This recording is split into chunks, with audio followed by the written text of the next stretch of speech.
Gets stuck there like a pinball. That was very sad for him. So they do bring down the Kunkka. That is the highest net worth hero just going down. I don't know how worth that is, because Luna is a pretty fast farmer. She'll come back into the game eventually anyways. Yeah, she will. So going back to what I was talking, I think Whirlwind Wind Ranger is not a great matchup into Luna. I think Focus Fire, yes, Focus Fire is worse than Whirlwind, but in a game like this, I think Focus Fire is actually so good against Luna that I still like their chances. It looks like Avalos is ahead, and they have, like, their important heroes are all very farmed.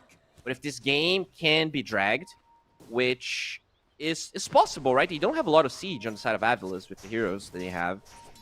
I think if this goes late enough, Luna should be the strongest hero in the map. Yeah, well, it will come to that point eventually, especially with the repel being available, but there's a smoke. So the Blink Dagger has been bought by the Shaker. He wants to destroy some pucks. There is a Left domain is closed. in the vicinity. Eki places a ward. Gonna be spotting them. That is just such good positioning from Vidar overall. They're gonna be going for the Pango. Not even close to do enough damage. Kurokami goes forward. Rolling Thunder is available. This is a very bad reveal of the Blink. Stormstormer gets to the edge and gets pushed up the high ground. He does break it immediately as Rolling Thunder continues. Wind Ranger coming over with the Whirlwind. He's attacking a lot of people, maybe doing a decent amount of damage, but a lot more will be done to him. They will bring down the Omni Knight, which is just a small price to pay. And speaking of prices, we don't ask you for anything, guys. Here, no matter how much you give, there is a 100% bonus with the banner down below. You saw the promo code on the screen, 1XRGEU, because we are in the EU region. That was such good positioning from that domain. He kind of talked about his laning stage not being as sharp, but he instantly repels the Pango. They actually had a ward from Avalos, so they saw the Omni in the vicinity. I think it was just too greedy of Stormer to go for that play, and they are able to turn it around, healing Smiting Knight for the second time. So already the Luna that got absolutely trashed is ahead of this Wind Ranger in a matchup that is not ideal for her because of the facet. So I don't know. Stormstormer, he needs to play very tight. I think he is that second layer of damage that they will lack if this game goes too late, especially if Kunkka... Oh, Kunkka has an Orchid, by the way, so he's not going full on auras. I think what's happening is people tend to underestimate the range of Repel. It's a 700 range spell, which is a lot for a defensive spell, for sure. So yeah, that domain, his positioning doesn't have to be as perfect, but he probably thought because the Pango was on the high ground that the Omni-Knight couldn't get there in time. Yeah, it happens.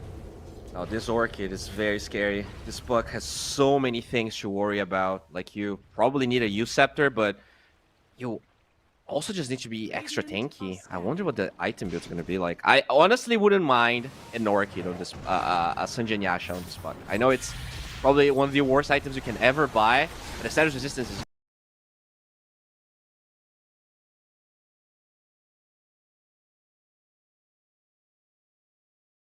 great as Pango. Well, he needed the Omni there. They're gonna catch Yegor on that little tree on the high ground. The worst place to get shackled to, but overall he'll be fine anyways. Nice first Orchid usage. I can't say reveal because he showed it already on the top lane.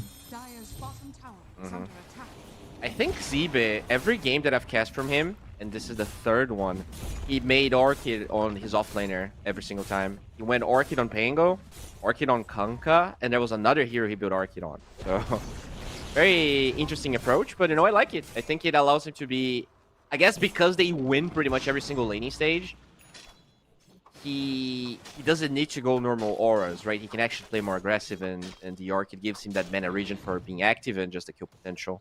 Yeah, you can get away with it when your lanes are going well, and really him and Eki have been crushing. Do you think they haven't really been tested in the current tournament, or are they just too good? I think they haven't been tested. They did drop a couple of games, right? They dropped 2. Yep. But I'm waiting for their playoff games to really, you know, assess how well they're looking. And you know, with teams that change more than 2 players. Usually you need to wait anyways, as the Rolling Thunder finds Eki. You talked about the line getting caught. It's just impossible to do anything. He turns around, he gets the stun. Eki's stun goes still alive, and there's the Echo Slam. How did they turn this one around? They're still gonna be repelled on the Pango, but the puck is already dead, and they will be reeling him in. No Rolling Thunder, no Shield Crash, no spells on you with the line being in the vicinity. He's very mad that you were causing him in place, but Kurokami, why is he so tanky? He's gonna get silenced, but he doesn't care. Finally, there's no more Shield Crash. Gloom did get Eki down with the Sharpshooter from afar. That Assassinate getting him a kill. Death Domain now being ran down without the repel. He does look very dead as well. The Sniper cancel his Assassinate on the line because he thought he could kill him, and because he did that, once the Echo connected, they had another Earth Spike to lock the heroes in place. That was a big mistake, but another mistake is Miley Knight being alone here. They will be able to claim one counter. How is Death Domain still alive? Why didn't that Soul Burn kill him? He took like 300 damage and he was left on maybe 50? That should have taken his life. Yeah, Death Domain, it's in his name, right? He's used to dying, but he's so used to dying that he can delay it a little bit. At the end of the day, though, Huck dying is a big problem. Dizzy dying is a bigger problem. He did solo kill the Wind Ranger. Let's see if they can kill him. He's pretty tanky, 1800 HP, trying to run away. Everybody has been talking about the high HP of heroes, and Luna has quite a lot of it. Now also getting the Yasha, the speed is insane. Okay. That's a rare missed Earth Spike for Meki. Usually very good at connecting those. What happens? I think he was too far away. That's just what happened, which is weird. I think Eki should have already been closer to the Luna ever since they caught him, because the Eclipse was used on the Wind Ranger, and you knew that the Luna couldn't kill you. Yeah, maybe not really communicating that well. As this should be a dead tower in the bottom side. They do have the sniper here to make sure it will fall. So, talk to me about the puck, right? You see an Orchid and you still want to go for a blink. Like, what is the thought process? Do you... Because I've seen pucks go for blinks. I've seen pucks go for Yule Scepters. Is there a rule to when you would do one or the other? Or it's basically how you feel? I think there is a rule. It's... So, like, imagine a co-op has Orchid, right? She can... Okay. Blink Scream Orchid so fast that you cannot blink out of it. But if a Kunkka has an Orchid, he doesn't have any damage instance to... Like, until he Orchids and then casts a spell, he can't be slow enough that you can react. So, these heroes that don't have an instant way to do damage, sometimes you can actually get away with going Blink. And I think that's the reasoning here.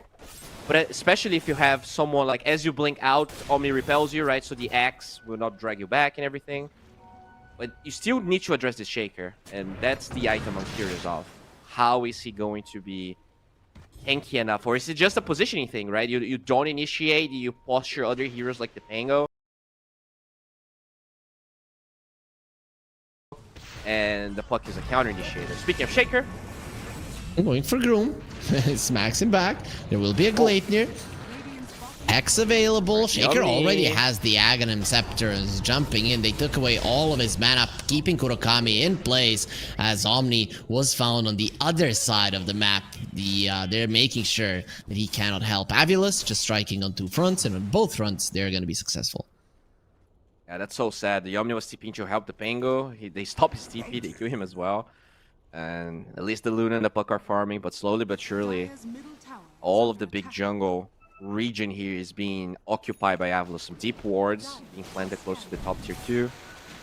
And yeah, I think they have to make a move here, Vidar. If you're farming with too many heroes, the pick-off on the side of Avulus is just stronger with the Shaker.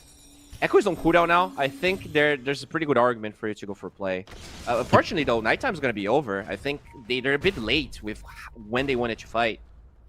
Yeah, well, Avulus, they did a good job during the nighttime. They're going to be looking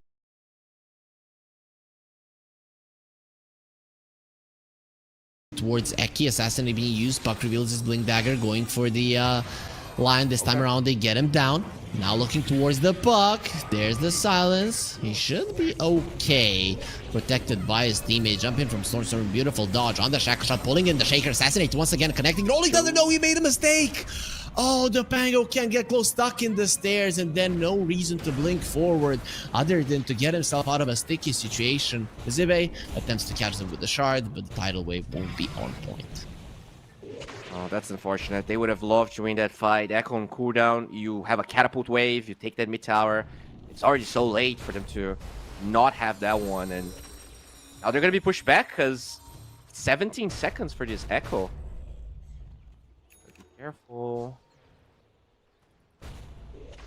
Oh, they're out. Tormentor time, or are you scared of doing that? There's so many heroes. Oh my god. They found the sniper, taking a lot of damage. Panga goes in. That's gonna be shield crash onto 3 heroes. A big deal. Gleipnir keeping room in place. Nobody to finish him off. Threatening with the assassinate. Not using it just yet. Zibe, he wants the sniper dead. We'll try to the Tidebringer from afar. They're doing a ton of damage. Not enough to get the kill, but here comes the real damage dealer in Zibe.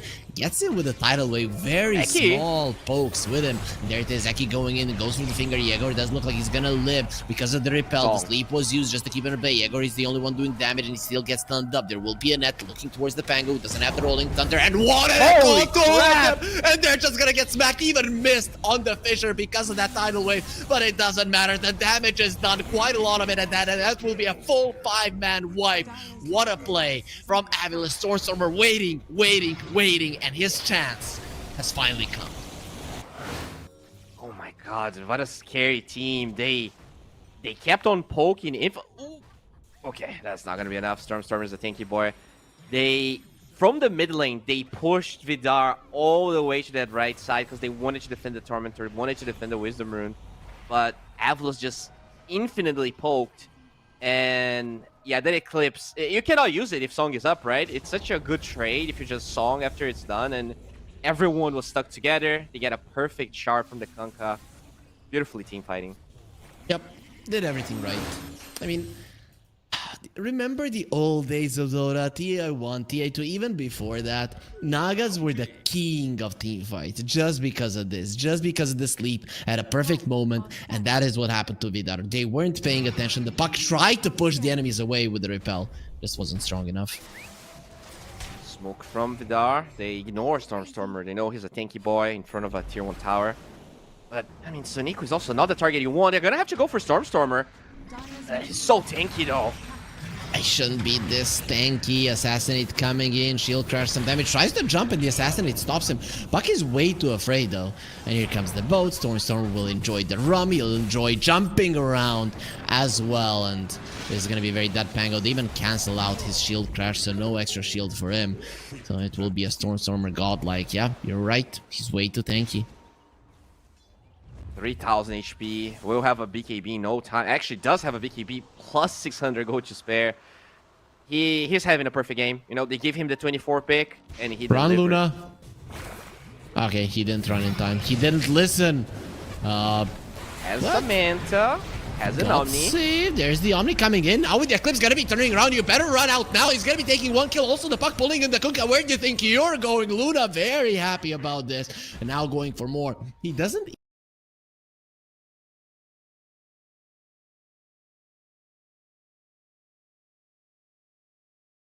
even have the defensive asset. Now looking towards Stormstormer, gets the blink out just in time, will jump out again. Assassinate connects. It literally tickles Stormstormer as he runs away. That's no damage. I mean, I guess it's level 1, but just goes to show how tanky he is. A little bit of a mistake from Avilus, but unfortunately I don't think Vidar can do anything with that, right? He cannot push the tier 1, they cannot Roche, so it's a decent fight, but status quo is the same. I think it was just a bad Gale Force, to be honest. It was pushing in the Luna towards the tower. Maybe they could have killed him if the Omni was kept away. But the second that the repel came out is a problem. And this Luna is a problem, make no mistake. He's top of the network chart with the repel. Even this 9k gold lead can be countered. Yeah, definitely.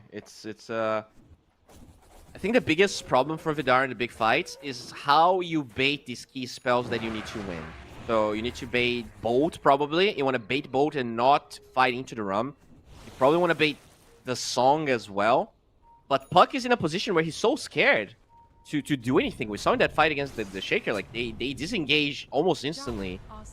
He needs this Aeon Disc, and even that might not be enough, honestly. Like, I guess who's gonna go Nullifier this game? Probably the Wind Ranger, right? Do you need it? Really? Is Probably the not. Maybe not.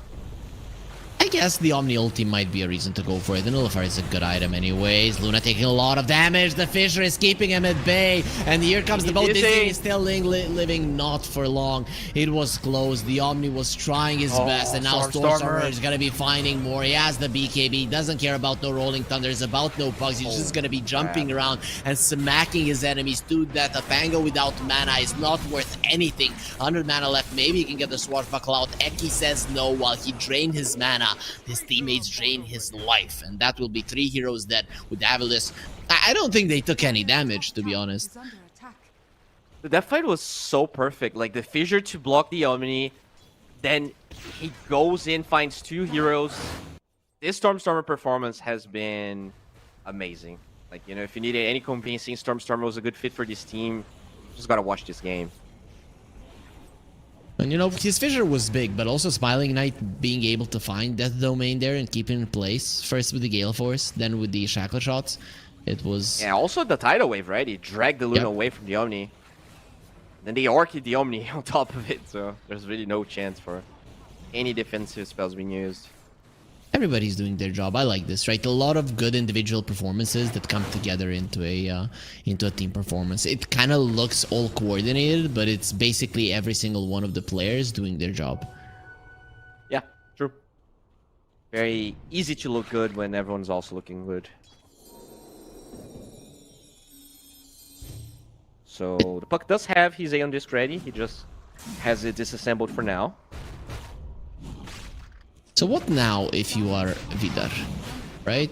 What is your approach? You basically have one hero, because Puck and the Pango aren't really contributing that much at all. How do you utilize that one hero? I've been meaning to ask you about the Kanda on the Luna. I think this game it was the wrong choice, right? This to me is your classic like satanic butterfly type Luna that needs to stand their ground and kill everybody. The Kanda spam is not good in this game.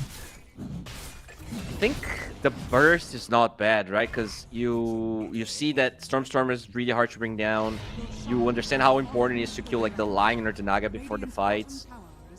But maybe the order is not the ideal one. I think BKB is necessary. Yes, you have this Omni Knight, but they've been so good and they're so far ahead that I don't think you can rely on that domain always being ready to help you. Like, even if he has good positioning, they have so many ways to stop him from casting spells.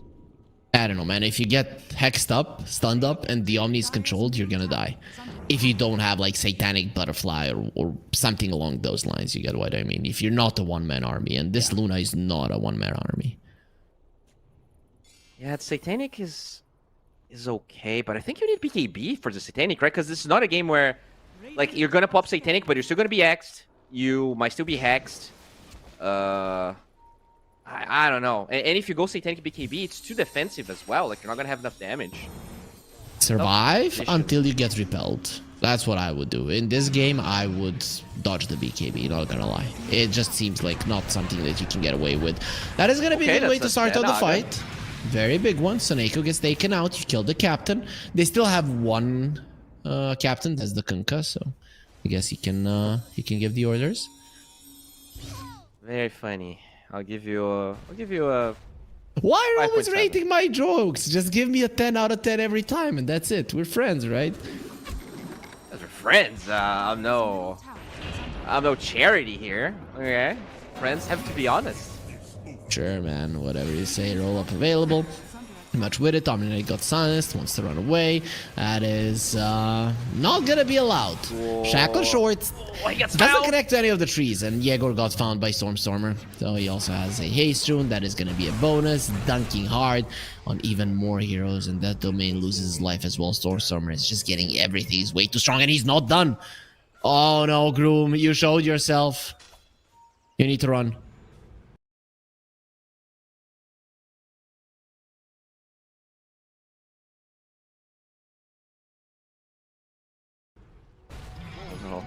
got little legs, man. No. And they're gonna Let get him broken. go. He's under a sentry. They're even missing their just- spells, and you know, it just doesn't matter. When you're this far behind, you just cannot escape. Bam. Poor guy. Poor guy. Beyond godlike for Stormer. Just flawless performance. Good itemization, getting the BKB before the Octarine. He wasn't greedy. Just nothing they can do about this one. I mean, that's a fight he killed the Naga first, right? With some heroes being not really connecting fast enough for Marvelous, but they just chased for too long instead of being out of position. Puck got silenced in a second, and they found the Pango on the other side. If the Puck dies, it's gonna be so sad. Stormer, that is the one that you should have focused on. And now the Puck gets hexed up, still alive. Torin keeps in place. There will be a coil onto the two of them, while the Wind Ranger still has both the BKB and the Aegis, so not even close to that Whirlwind available if you want to go for it. Zibe being a little bit annoying. They pull in the Luna, repel. This time around, it's gonna be ready even without the BKB. They get the silence. He didn't get the repel off, so the Hex will be there. Luna isn't doing any damage. There comes the Echo. They're trying to finish her off. Dizzying still alive, protected by everybody, and Shackle Shot. It's always the guy in the back soul. That domain, you were supposed to protect him, not make sure that he goes down 100%. This time around, there will be another double kill from Diabolus scores, but it will be Zibe rather than Stormer that picks it up. What a scary team, man. It's, you know, the laning stage was honestly pretty even. This Luna recovered nicely after the laning stage, but when it actually comes to these team fights, Aval's just playing on another level, not gonna lie. Hello, Groom. Bye, Groom. And I have another double Shackle Shot, so he might kill the Pango. The winds are not blowing in his favor, and Stormer, he jumps through the storm. The gust of wind. Easy for him, and that's gonna be 4 heroes dead. Lane of Rags gone. Vidar, they're still not giving up, but at this point, does it even matter for Avilus? Not so much, because they're continuing with the push. Tough one. You know, I have not really felt the impact of this Bengalir as much as I would have liked. I think it had an okay laning stage, but if I would give any suggestions here moving forward, I think you go Mars.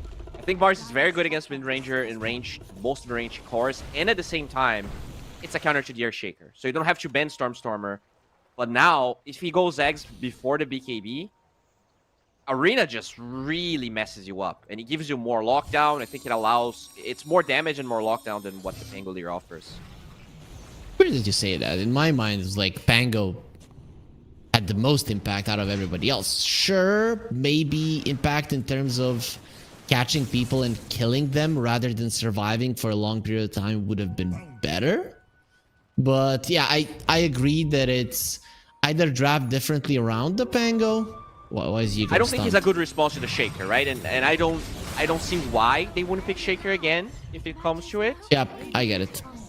You know what I mean? Like, it's just that Pango is not the best hero for a game like this. Sure, he had impact, but he could not shut down the Shaker. And there's a buyback on the Puck, but look at the 3-man stun on the other side. They were setting it up, and the line just says no. Eki has been perfect. Hexes all around, pushes away Dizzy. Here comes the boats to protect him with the Rami. Just turns around, starts sucking on the Luna, and she cannot kill him. Eki will finally fall, but at what price? When he instantly buys back, and now you are ready with the song. The Luna is standing her ground and fighting, but there's the Echo Slam, and finally Dizzy will get caught without anything to protect him. Will be taken down for 85 seconds. It's time for Stormer to continue with his dunks.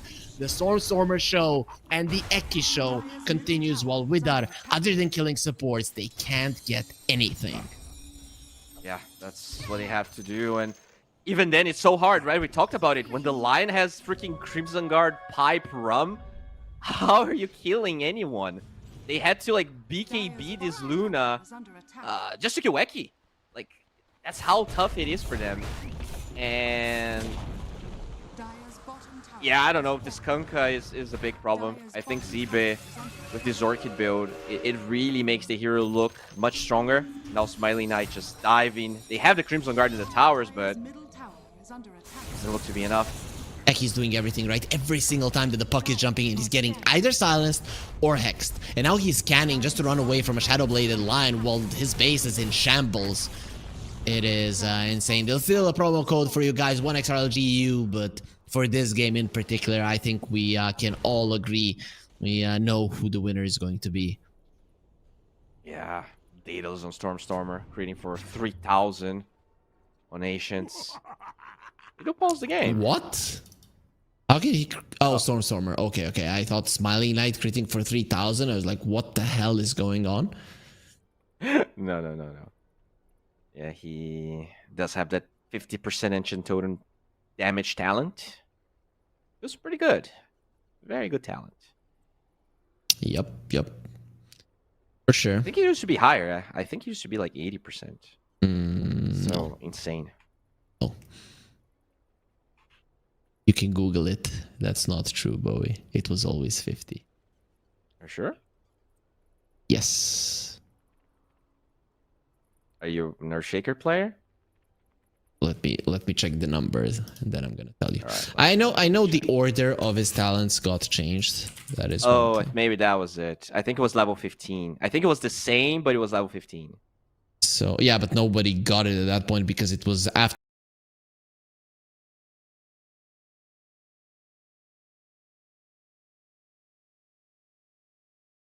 shock damage or enchant totem damage. So that is basically No. how it- Yeah, aftershock damage was on level 15 always. No, but Core Shaker would always get the Ancient Totem damage, bro. Yeah. Okay, sure. Just saying. But at that point, nobody was playing Core Shakers. So you know, that's No, that's I mean, a bit of a problem. this changes from 734D. It's not 734C. It's not that auto goal. Oh, really? It's like, yeah, it's from maybe like 4 or 5 months ago. I have 410 Shaker games. I know for you hero spammers, that's not a lot, but it's a lot for me. Oh yeah, I played a lot of mid Shaker when it was popular. Definitely on hero. For sure. The Glad that he's Neo- back. I'd like to see a bit more support Shakers, though. Yeah, that's true. You need to rebuff the other facet, maybe. That's when we'll see it. But the Slugger one is good. I hope it's not gonna be. I hope it's not gonna be nerfed because it is seeing a lot of play sometimes. Sometimes things get nerfed that I disagree with, and I think Shaker's in a good spot. I don't think he's OP. You know, you need to 24, and when you're 24 with a good player, it looks amazing. But if you pick it early, it can look awful. We cast a couple of those games. I think you buff other heroes that could be good versus Shaker so that he doesn't have that many great matchups in the mid lane, or that there's more options and that he just remains a really good last pick. Because I think now he can be picked earlier and flexed and stuff like that, and he's strong enough for that. But if you buff some other heroes, that might change. Yeah. What about buffing Rubik? That guy's gone. He's dead. I'm not a big Rubik fan, but sure. You not a big Rubik fan? Yeah, I don't know why. You don't like fun? I don't know why. For some reason, the hero is not fun to me. Not even to watch it. Oh, they were smoking and they just attacked some random illusions. Now Sniper's dead. Disaster for Vidar. Does have a buyback. The problem is and they after find all, they Luna! found him. He didn't BKB in time. And now Shaker finds the backlines. That domain will not be allowed to save the Luna to help in any way. He will be demolished, disintegrated by this Shaker and dizzying. He is pretty speedy. Guess what? Stormstormer, he's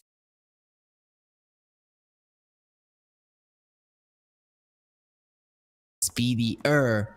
But he finds a good way to hide. Please don't show those illusions. Is he gonna bait them? Yeah, beautiful. Okay, that's nice. Get outplayed. Get outplayed. Does it mean he lives?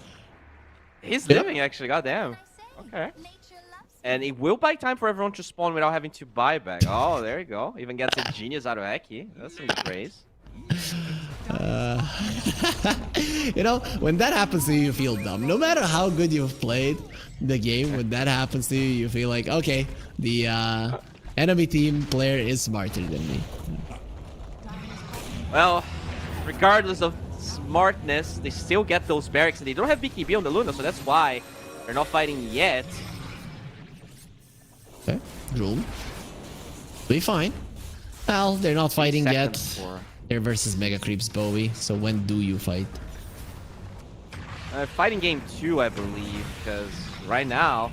So they're fighting now. They're not giving up, Bowie. They will fight until the very end, but they'll get fingered. They'll get dunked. They'll get destroyed by Swordstormer again. This is what they were waiting for. They want the Swordstormer to look even cooler in this game, getting a triple kill. And now they are sleeping in their fountain on the jaw while the Luna is getting pulled in into Swordstormer's waiting hands. A stun from the line. Now he even has that close, so everybody will get stunned up. This thing is standing his ground against everybody, and he will still lose. The glaze bouncing won't be enough. He's just not strong enough. With a 40k gold deficit, there was no chance in that fight to win. Sheesh, that was a great game from Avalos. You know, I kind of mentioned some of their games not being super sharp. Even against Havu, that I guess for a lot of people were the lower tier team in Group A, and now they really massacred Vidar here. You know, there were a couple of good moves here and there from Vidar. I don't think they got absolutely stomped, but in general, just outplayed by Avalos. They're gonna have to go back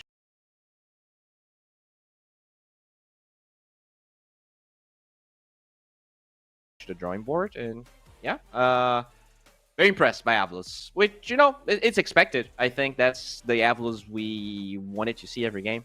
Yep, this is what we want to see. This is how we want to see them play. We would like Vidar to put up a bit of a stronger fight, but they did at least persist until the 40-minute mark, though most of that game was them just being smacked down. It doesn't mean that game 2 will be the same, but of course we cannot know in advance. That's why we're going to be taking a 10-minute break and then coming back with game number 2.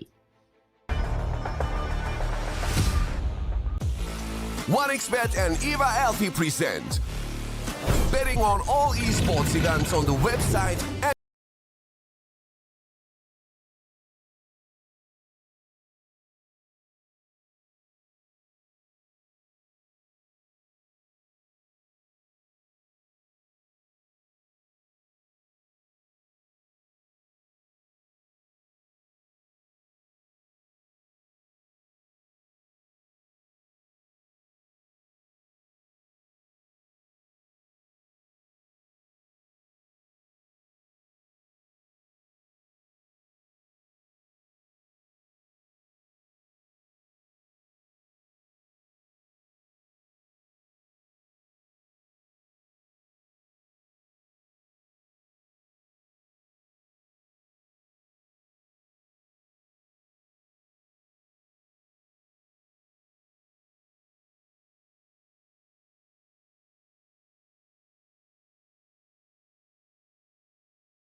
1xbet respect. From 1xbet. Respect. From 1xbet respect. From 1xbet respect. Respect. From 1xbet respect. From 1xbet respect. From 1xbet respect.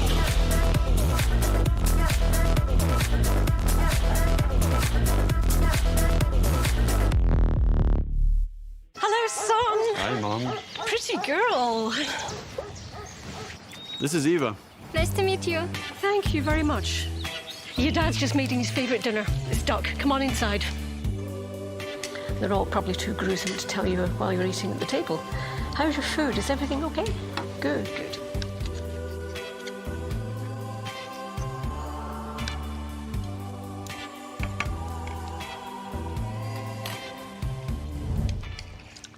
You seem to know each other.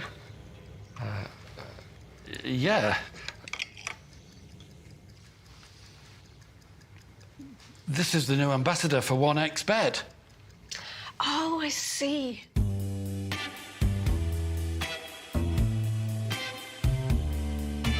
Everyone felt good when Eva Elfie became the new ambassador of 1xbet.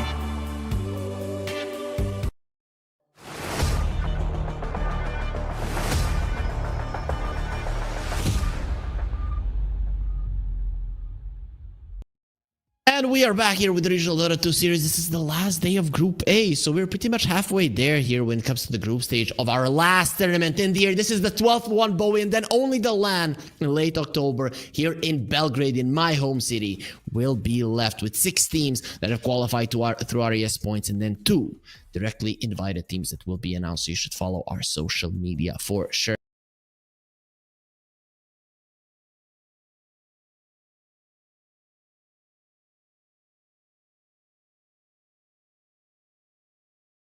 And let's focus on Vidar and Avilas, right? The draft has already started. The game 1 did go to Avilas. As we kind of mentioned, today's day is very easy to predict. So I'm not feeling the hype, Bowie. And now I would like you to help me feel the hype in, let's say, between these 2 teams. Well, I think the hype is mostly on... Sure, maybe you can predict today's day, but you cannot predict how the playoffs are going to go. And the hype is on which team is going to qualify, right? Because we already know then the line's going to go through.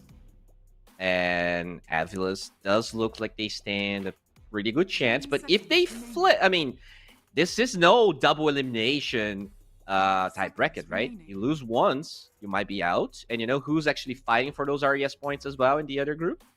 A team called Night Pulse with 66.67, but they're not that far behind Avilas. Oh, and they have 66.47. Okay, I thought you said 66.67, and then it would be 666. Yeah, Wikipedia is wrong, and I looked at Wikipedia instead of our lovely Uwu. But yeah, it's my bad.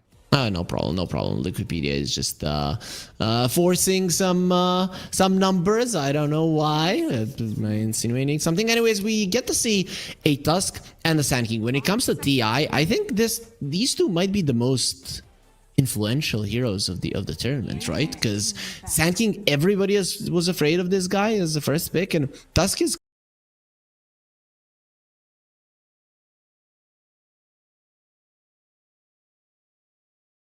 kind of the hero that coming into the tournament, everybody knew he was strong, but it just turned out to be like the best support of the tournament. Yeah, it is. It is. I think people just underestimated how strong Drinking Buddies really is, right? I think when Drinking Buddies got introduced, everyone's like, oh no, tag team's so much better, blah, blah, blah. But now when you understand the mobility he gives you, the move speed that he gives you, the combos with Visage, the combos with the Bear, there's so much stuff that you can do with it. Despite the fact it also counters Kunkka really hard. But this time, there's no Kunkka. Avilas took it out. So, ENG is the answer here. And... I'm going to assume Drinking Buddies... Like can Drinking Buddies be purged? That is my first question. Yes, it can be purged. Yes, it can be I purged, like but it. only on one. Like you can have to purge both of them. Yeah, obviously. Still keep the one if you're the hero that got buddied. Exactly. Even if you would dispel the dust. Yeah. Exactly. I like it. I'm fine with it. Plus, if Drinking Buddies is used in the lane, I try to go for the Enchantress. She heals a bit. She cannot die most likely. Very tanky, very annoying. I'd say she's fine laning stage wise. And then in every scenario, you know, I can't really see a meta where an Enchantress will be a bad hero. If played properly, this hero is always going to be good. That's true. I think it's definitely a solid hero no matter what. And now they get the Doom, so you can eat the creeps, and you can also get your Scorched Earth doing 0 damage if you're unlucky. Did they fix that? I don't even know if they know what that bug was, but hopefully they did, right? It's such a... Because like it was a pause when someone leveled up. I think the conditions of that bug is so hard to predict. Maybe it Hopefully was fixed. intentional, right? So that if you pause the game for too long, then you don't do damage. Yeah, exactly. Well, there you go. If it's not broken, no reason to fix it. They still keep picking this Lion, bro. And he's delivering. Not gonna lie, Aki had a good game. So you're the type of guy that when your car stops, then you take it to the shop?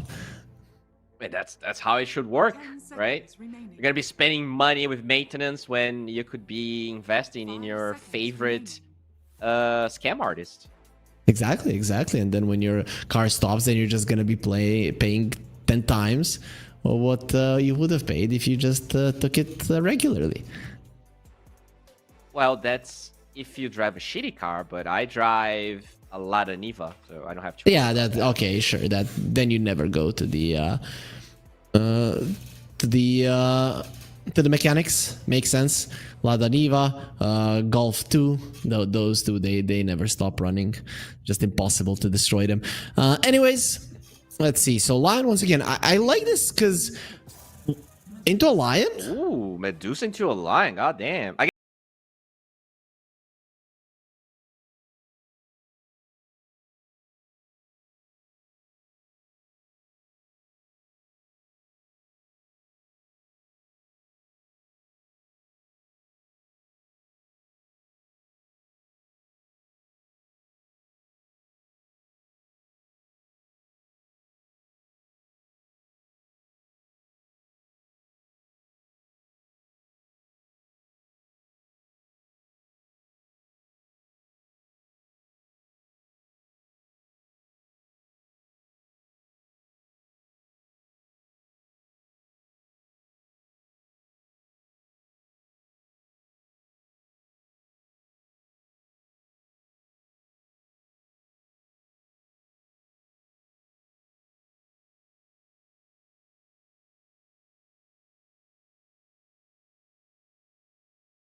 Catch.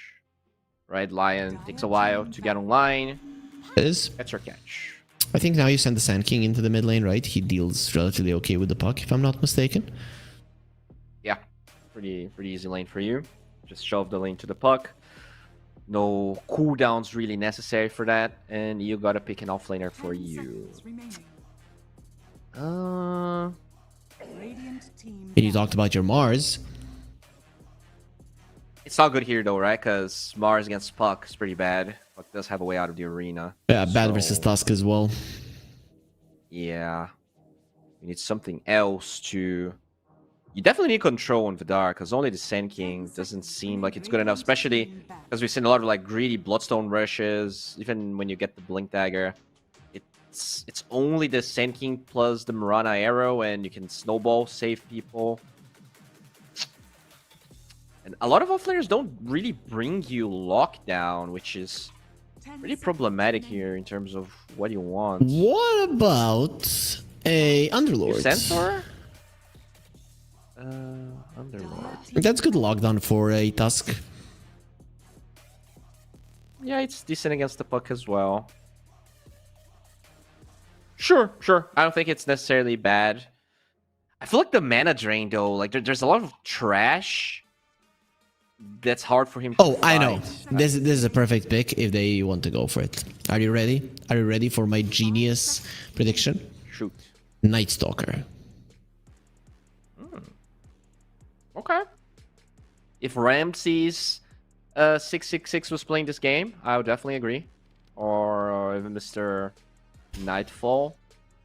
It's a good night Stalker game. I agree. They're actually banning. Okay, they think offlane Sand King. And to be honest, with how we've been talking about the offlane is not that great. There is a good chance that you do put the Sand King into the offlane, because there are mid laners that you can pick versus the puck. And which mid laner is that then? I mean, anything's fine. I'd be okay with a Invoker. 10 seconds remaining.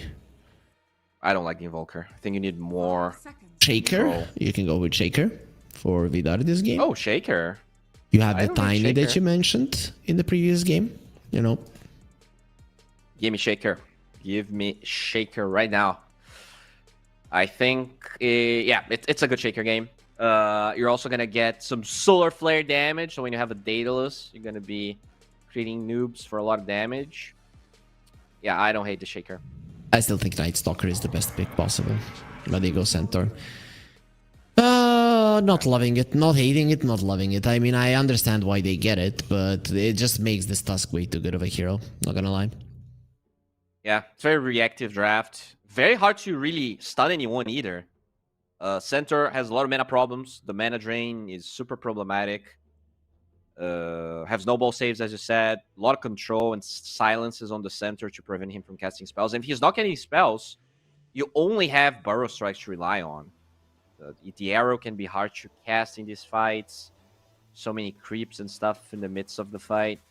Yeah, I think this is a even better draft from Avalus. Or maybe a weaker one from Vidar. Yeah. I like Avalus a lot. I think weaker from Vidar is probably the better way to put it. But Avalus has a good draft, not gonna lie. They got some decent heroes. Their responses to mistakes of Vidar in the drafts were the right ones. So I'm definitely going with them once again. I'm thinking this is a 2-0 coming into the series. I thought it was gonna be a 2-0. So really no surprises there. But we talked about Avalus having the better draft. Like, what were Vidar thinking? What are their timings? When did they hit them? What are the big items in which Medusa is going to want to play this game aggressively?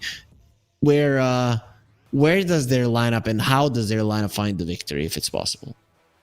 I think it's a standard Medusa lineup, right? You hit your timing, get Roche, and you group up with the Sand King being an immovable. You have two immovable walls on the Sand King and the Medusa.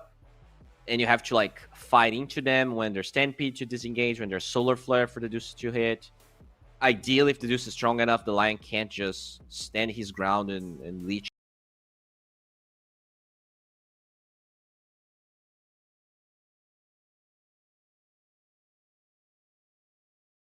Infinite mana, especially now that he doesn't have, he has less magic resistance. The cast range, everything got nerfed on the Lion sucking facets. So I can see where they're coming from, but they're relying on being ahead of Avalus, which by itself is hard enough. And yeah, I don't like their last pick, right? We saw the Shaker being like amazing pick that you don't expect. It felt like a really strong 24, whereas the Centaur is very expected. Could have been picked anywhere in the draft.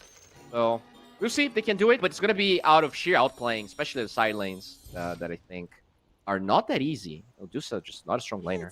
Yeah, really, the center wouldn't have made a difference. But also, what does make a difference is if you type !era in the chat, and even if your bet loses, you do not lose anything yourself. So check it out. Check out all of the things that you need to do to make this work.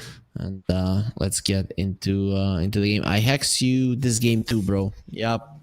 But at least this game is not a puck, so it's not that big of a deal, right? That's true. He's a lobster now. Even if you hex him, he's going to be doing damage around himself. Oh, they do scout the ward there, CB. Just 30 seconds. getting a feel of the ward, but he's by himself. So can they get that hoof stomp? I think he's gone. He goes. Is he? I mean, gone to the grave. That's what I meant. Gone. Like, gone. Dead. Oh. Okay. To Yegor. Or maybe give it to the gets it? Medusa. Medusa is better this game, right? Another one. Another one. There we go. I'm very surprised he just didn't try to run the other way. Also, they are playing the... oh, no, for some reason, this Tusk in a smoke to me looked like a lion. They're going to lose every single bounty because of this move, though.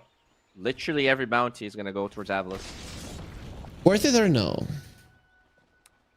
I would say yes. I don't think this for like Medusa is not here like Ursa or Monkey King, right? Where you get the first blood and the lane becomes suddenly really hard. There's like, gonna be a problem, Medusa. right? Yeah, Eki will probably die. And uses the Fairy Fire, doesn't change anything. Gets the Blood Grenade before he goes down, and it doesn't allow them to bring down Groom. They lose dizzying career as well, so Neko gonna be quite happy with that. I'd still say 4 runes. Yeah, 4 runes, 1 kill for 2 kills on the other side plus the first blood. I think Avalus are fine. Yeah, Avalus are fine. If it's like first blood on a mid hero, I think it matters much more than your carry. Because this was not gonna be a hard lane for the Dusa. It was just not. It's not a lane where having an advantage really offsets it positively or negatively, right? I don't think the Dusa dies again if she gets first blooded, and I don't think the Doom's gonna die again if he gets first blooded. It's basically it just slows down the timing slightly. Mid lane though, we do see Sand King having a pretty good time as he should. Let's look at the bottom lane, because that's where the action is at. No, there's no action. Looking at the lanes, I really don't think it's going to be too action-packed, right? On the top lane, Morana can leap out of the shards. Going for the centaur, they're not going to do it. It's probably going to be the most interesting to watch the mid lane and how it goes. Yeah, mid. There's going to be a lot of creep dying action. I think neither one of these lanes. Maybe we should take a pause. 5-minute pause, and then we come back and see how the lanes are looking. Yeah, you know, if it was up to me, Bowie, sure. But I'm pretty sure Maybe... that our employers wouldn't be too happy. Oh, okay. All right. Well then, which lane, if any lane would die, which one would you guess? Because I would say it's bottom. Bottom, yes. Okay. Once you get level 3 on the Doom, you can maybe even run down the Medusa. Well, maybe the Ench, right? I think Ench is probably. She misuses the enchant, gets a little center for herself, could maybe end up falling. I don't know. I'd rather say that they're gonna kill the Medusa than the Ench. Who knows? They're sending a blue ogre to the mid lane, so just giving Igor some extra armor. That's cool. Yeah, Puck likes to poke on these melee heroes. That is how he equalizes the lane, but he doesn't need to equalize the lane, Stormstormer. He's winning. Yegor, oh man, he's so young, and it feels like his prime has already passed. How young is he? Because I thought he was actually a bit older. Isn't he like 24? Isn't that young? Dude, you're 34. No, I mean, yes, but in Dota years, 24 is literally... Like, I'm a Fosso in Dota years, but he's like a... He's a Zaddy. You know, he's 60 years old in Dota years. Okay, if you say so. 24 is... Maybe not, but around 22, I was like, okay, I want to try to play Dota professionally. Yeah, I know.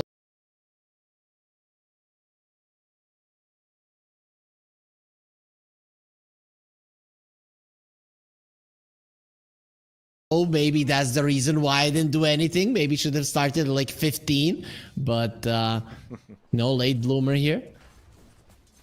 Hey, you know what? Havu's new carry is 15. I was pretty impressed by him. I think he's a pretty big reason why they even got a win in this tournament. So maybe he's a player that can bloom into a known player a couple of years from now. Dire are Yeah, maybe, but 24, I'd still say it's young, man. The average age of the TI winners was like, what's 26? And they're the oldest. Like, they're the oldest average age. Have you seen that one? Yep. Well, anyways, age aside, we had more kills minute 0 than we had kills until now. So you still believe bottom's gonna be where? Because top lane, there's a lot of action going on there. And there can be as much action as you like, but nobody's dying there. Like, there's no way. Like, if any of the team dies, it's a huge mistake. That's just how it goes. Now, I have, you're bad-mouthing Mr. Igor here, but I think Dizzy has been underperforming in both lanes, right? In a lane where you get first blood and you participate in another kill, 17 CS seems pretty low to me. Yep. And Saneko is coming to get smacked by Roche. Oh, hello. He dodged him. Oh, he didn't. Okay. He's a little bit slimmer than he looks. Dude, that's not a slim guy if I've ever seen one. This thing, you talked about it, he really is underperforming. This is not something he can do. He does get a lot of his mana back, still has the arcane boots, and here comes the Mirana. He's baiting him in. He's not underperforming. He's just a genius. And Saneko will try to run away. Zibe getting behind the tree. Groom is the one that is low, but has another leap to get close to the tower, while Eki is still taking all of that mana. And the acorn shot from Zibe.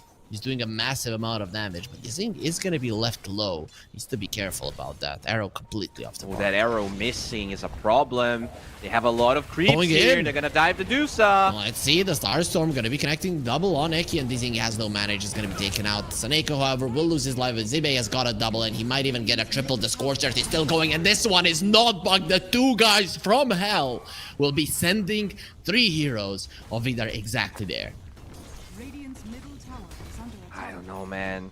I know that room just spawned, but I can help but feel like maybe Igor should have TP to that lane. This is gonna be a big hit to Dusa's income. Already 50% of the tower's HP down. Big deal for sure. If you lose that tower early on. Even if he just baits the TP, right? Maybe they don't go, because they were all clumped up. Like, that's a free kill for the Sand King if they stay clumped up. Eki? Well, he will be picked up by Yegor. Gets the stun onto the high ground. One more hit. Doesn't even need to use the Stinger to get it. And he was hoping maybe for some stacks. Unfortunately, Avilus were too busy killing your carry rather than stacking. Yeah, this gets a good camp there with all of the babies. Wisdom room here. Looks like Smiley Knight does have a shackle. Everybody wants to steal Got it. a good angle. That domain has stolen the Wisdom Rune, and on the other side, no. Smiley Knight will get it as well. So it is going to be a 1-for-1 as Groom gets into the tower, misses on the arrow, but Saneko under a tier 2 isn't going to be getting too far out. Still has the shards to block the enemies out, and they can go through Mirana, as you mentioned. Some people are just slimmer, goes through those shards. That domain will pay with his life. However, Saneko will get away with murder or theft, basically. Dire's middle tower is under attack.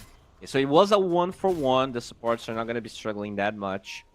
And to be honest, the level 6s don't even matter that much this game. Solar Flare, with the cores they have on the side of Vidar, doesn't really matter that much. The Deuce is not going to be fighting early. No one else really benefits from the right-click damage. But Lion Tusk? Wait, what? Lion Tusk do want their experience though. No, yes. I just mean that Vidar, like, they wouldn't be that pissed off if they didn't get the wisdoms. Yep. It's Makes nice sense. that they get it. Makes sense. Stormstormer loses his courier, which had a Sage's Mask, some mana on it as well, some clarities. He doesn't get the rune from what it seems, but Eki will be getting the illusions. Yegor to the high ground with the Burrow Strike, and that does keep him safe from any harm. Radiant's middle tower is under attack. Alright, so this Doom, highest net worth, already has a freaking Midas, bro. And Zibe goes for a TP top, does have that Doom, and he will get it off. I have a TP out with the center, but that's why Smiley Knight is waiting for the shackle shot. There it is, with the power shot as well. The centaur is 100% dead. It's only a question who will get the kill, and we get that answered quite quickly. Yeah, Inch dying again, that domain. Not having as good of a laning stage as he had with the Omni Knight. At least the Deuce is farming, but they're bleeding a lot of kills, and both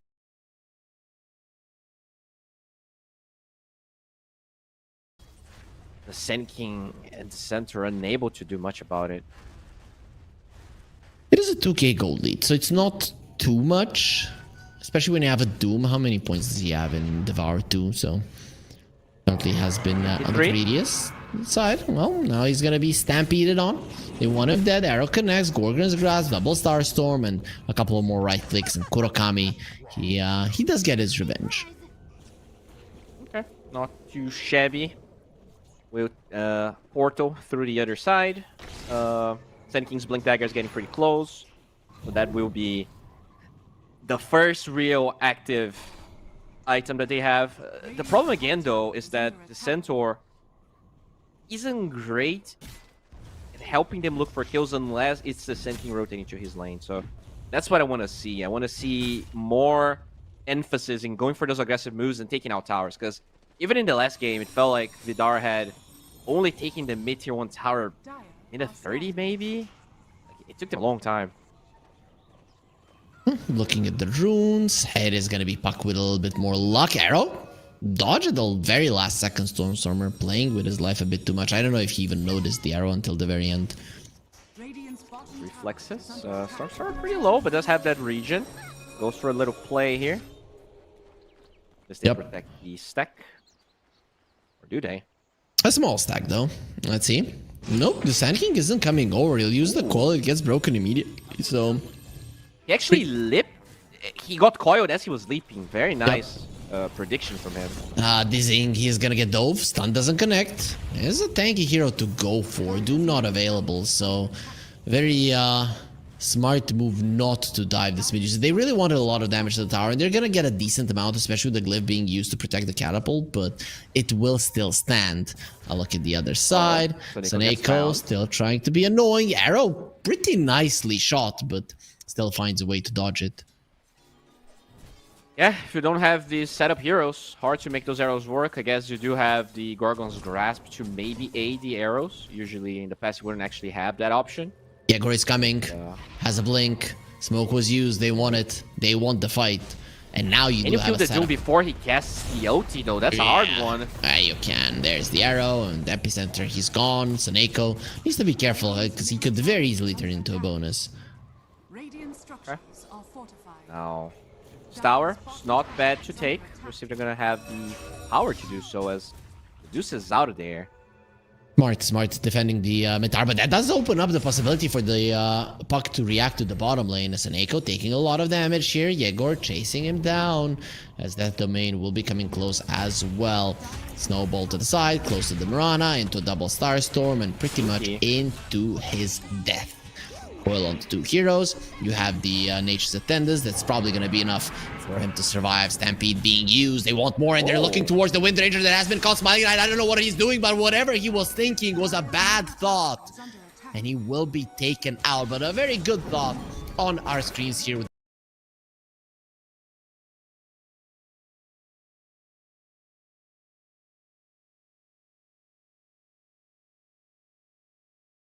Banner down below in promo code 1XRLGEU. You get a 100% bonus on your first deposit, and that's gonna be a bonus. Eki, this time around, he's not gonna be this nasty line that is just hexing everybody. He's just gonna get stunned up, brought down, and the tower to follow. All right, that was some really good 2 minutes from Vidar, and that's the advantage they have over Avilas. Their cooldowns to go for kills are so much lower, right? Because all you need is Burrow striking to Hoofstomp, Burrow striking to Arrow. And usually a hero will be dead unless this Tusk has a Blink Dagger. But that's very far away. In general, now we're seeing Solar Crest being built before Blink. It's going to take a while until Saneko is ready to help against that. Smoke was used from Avilas. They want to make something happen. Here, available once again. Let's see if Eki can get some charges. These bugs when heroes seem stunned are just so common right now. Yeah. Look at that. It looks like her neck is broken, and, well, now even more so. It kinda is. Poor Enchantress. Gonna try and force this tower. A lot of emphasis here from Avilas in taking that one. Even use the creep to tank some of the hits. They have Happy. Maybe this is a possible defense with a center TP. He does have it, but too late. It will be a double stun, so maybe you didn't defend the tower, but you'll get something for it. Kurokami gets the kill with the hoof stomp. Not really necessary. Could have saved it for something else. As the puck is being hella annoying here with the Witchblade goes for the coil. There's the Stampede pulling him in with the Waning Grip. Beautifully done by the puck. Dodging everything. Room will be next on the menu. Still surviving with the Seeds of Serenity. It's not enough to counteract the puck and his Witchblade as they get the Doom on the Centaur. Pretty optimistic. No, not optimistic at all. They have so many heroes will be going for him. He's tanky. Another power shot might be needed. He will be able to survive. There's the Gorgon's Grasp keeping them at bay still as Saneko snowballs to try to survive a very long Walrus Punch through the Untouchable. Does almost no damage, and in the end he will be falling down as well. But man, Stormer is playing out of his mind today. Yeah, another amazing day for him. Just creating so much chaos, never dying like this. He was like 21-0, I think, last game, and maybe on track to do the same here. But Vidar actually really showcasing better Dota than I expected. They're realizing the fact that their heroes are very tanky and hard to bring down. Doom drafts in general are gonna stumble upon damage problems, especially when you have to go for Aura build, which is exactly what Sibe is going. So there's no Orchid like the one he had in game number 1. And because of that, killing heroes, especially before this Wind Ranger's alliance, is going to be a problem. 3 cores of Avilis are at the top, but it's still not that big of a difference, right? But in general, is Vidar in a solid spot? It's a Doom draft as well, so you would expect him to be, slightly ahead anyways. I don't think it's that big of an issue. Like, this 2k goal lead doesn't... I would even say Vidar is actually on track to... I would say they're ahead right now, I think. Okay. Oh, that's a Doom that gets found. Yeah, it does look very much dead. Arrow after a Burrow Strike, and, well... Once again, it's always Zibe, man. I think he feels pretty bad in this game, especially because he's the highest net worth, so he's giving a lot of that gold back. Yeah, that is true. That is true. He recovered, like he got like a minute 8 Midas or something, but still struggling to find impact this game, which usually happens when you pick Doom this early. Lose all of the tanky heroes are a problem for him. More gold lead. We talked about game 1. And if Vidar can take it, we didn't really like their draft, but it's working out here, Bowie. And Medusa is at the top. Gets found. They do find him. What a pull in from the Tusk. He will be surviving, but the epicenter is there, so the puck will still be taking a lot of AoE damage. They try to get on top of him. Moran a little bit optimistically goes forward. Dyson Echo is still alive, and here comes the Doom. No way. No way you didn't get anything from that one. Zibe, he was the killer. He's going to be getting it with the... Drinking buddies, they just have so much movement speed. At least he gets the bounty rune, but that just means that you die with more money. And it will be Dead Domain next on the menu. Earth by keeping in place. They attack him slowly, but he will in the end get the kill. Dude, that looked like such a good kill, but so Nico drinking buddies, just getting the range for the snowball, saving Stormer, and they turn around because they had the numbers advantage. Dizing is top net worth now. But at a pretty hefty cost. They were literally even, and this is a 4k goal lead now.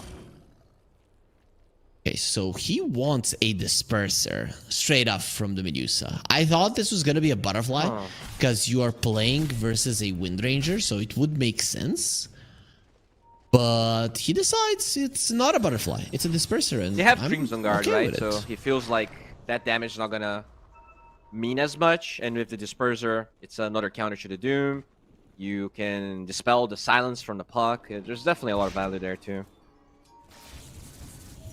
We'll see. We'll see. I like it. I like the disperser. I like going for damage on the Medusa in this game. Fourth place, drinking buddies, going forward. There's the Gleipnir sucking out his mana, his life taken out as well. Shakashot, did connect in the back lines.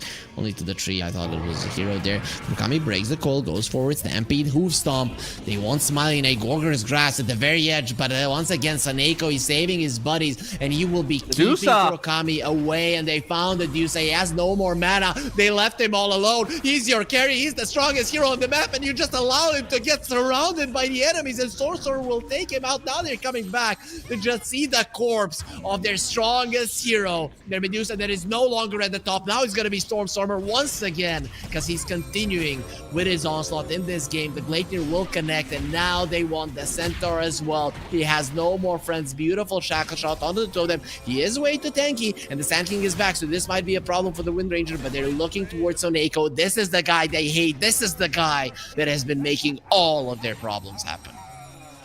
Yeah, that's the thing. When Vidar was getting those pickoffs, you know, their draft is very good at doing that. What we saw in game 1, the team fighting of Avilis has been impeccable in this series. The way Stormer gets vision, how he can initiate so deeply and allow for the other heroes to play around it, has been top-notch. And I mean, this Lion into Dusa, right? The Dusa is really farmed. Just tries to walk into the fight and got sucked dry by Eki. Like, he wasn't even being hit by that many heroes. He just got to 0 mana so fast. Dire are scanning. They scan the Medusa. He's all alone. There's no Stampede. No, Dizzying. They have 3 heroes here, and with Lion being one of them, he uses the finger immediately. But there is a much stronger spell right now being used. He will be using the Manta. Gets his ulti off, and the help is coming. Breaking the coil at the very end of it. 150 mana left, but he does get help there from the Arcane Boots. As finally the Stampede is there. Yegor just uses the epicenter to keep them at bay. Wow. Wind Ranger going in? But once again, Oh, it's he such a missed big the cost, and they stun! have this.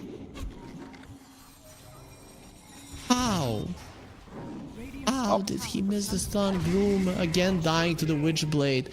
Stormer slowly taking everybody's life. Whirlwind will be available in a second, and Death Domain will probably go down because of it.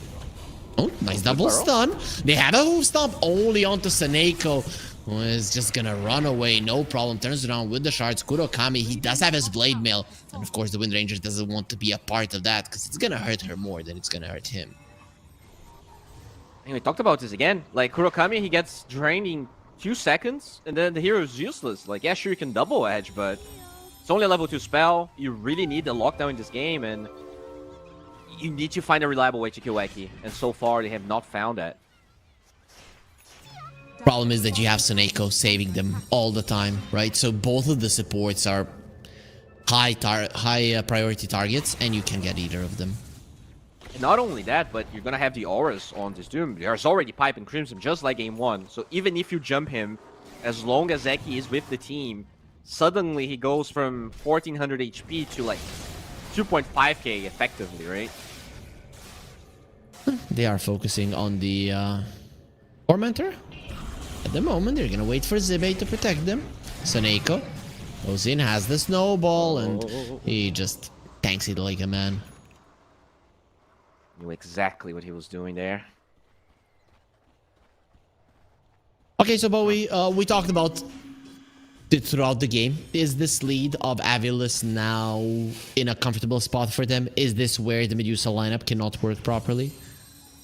Yeah, I think this is a very comfortable position. I think this dude's unless you can reliably kill the line, which they don't really have the heroes for. You're gonna have to outplay Avilis.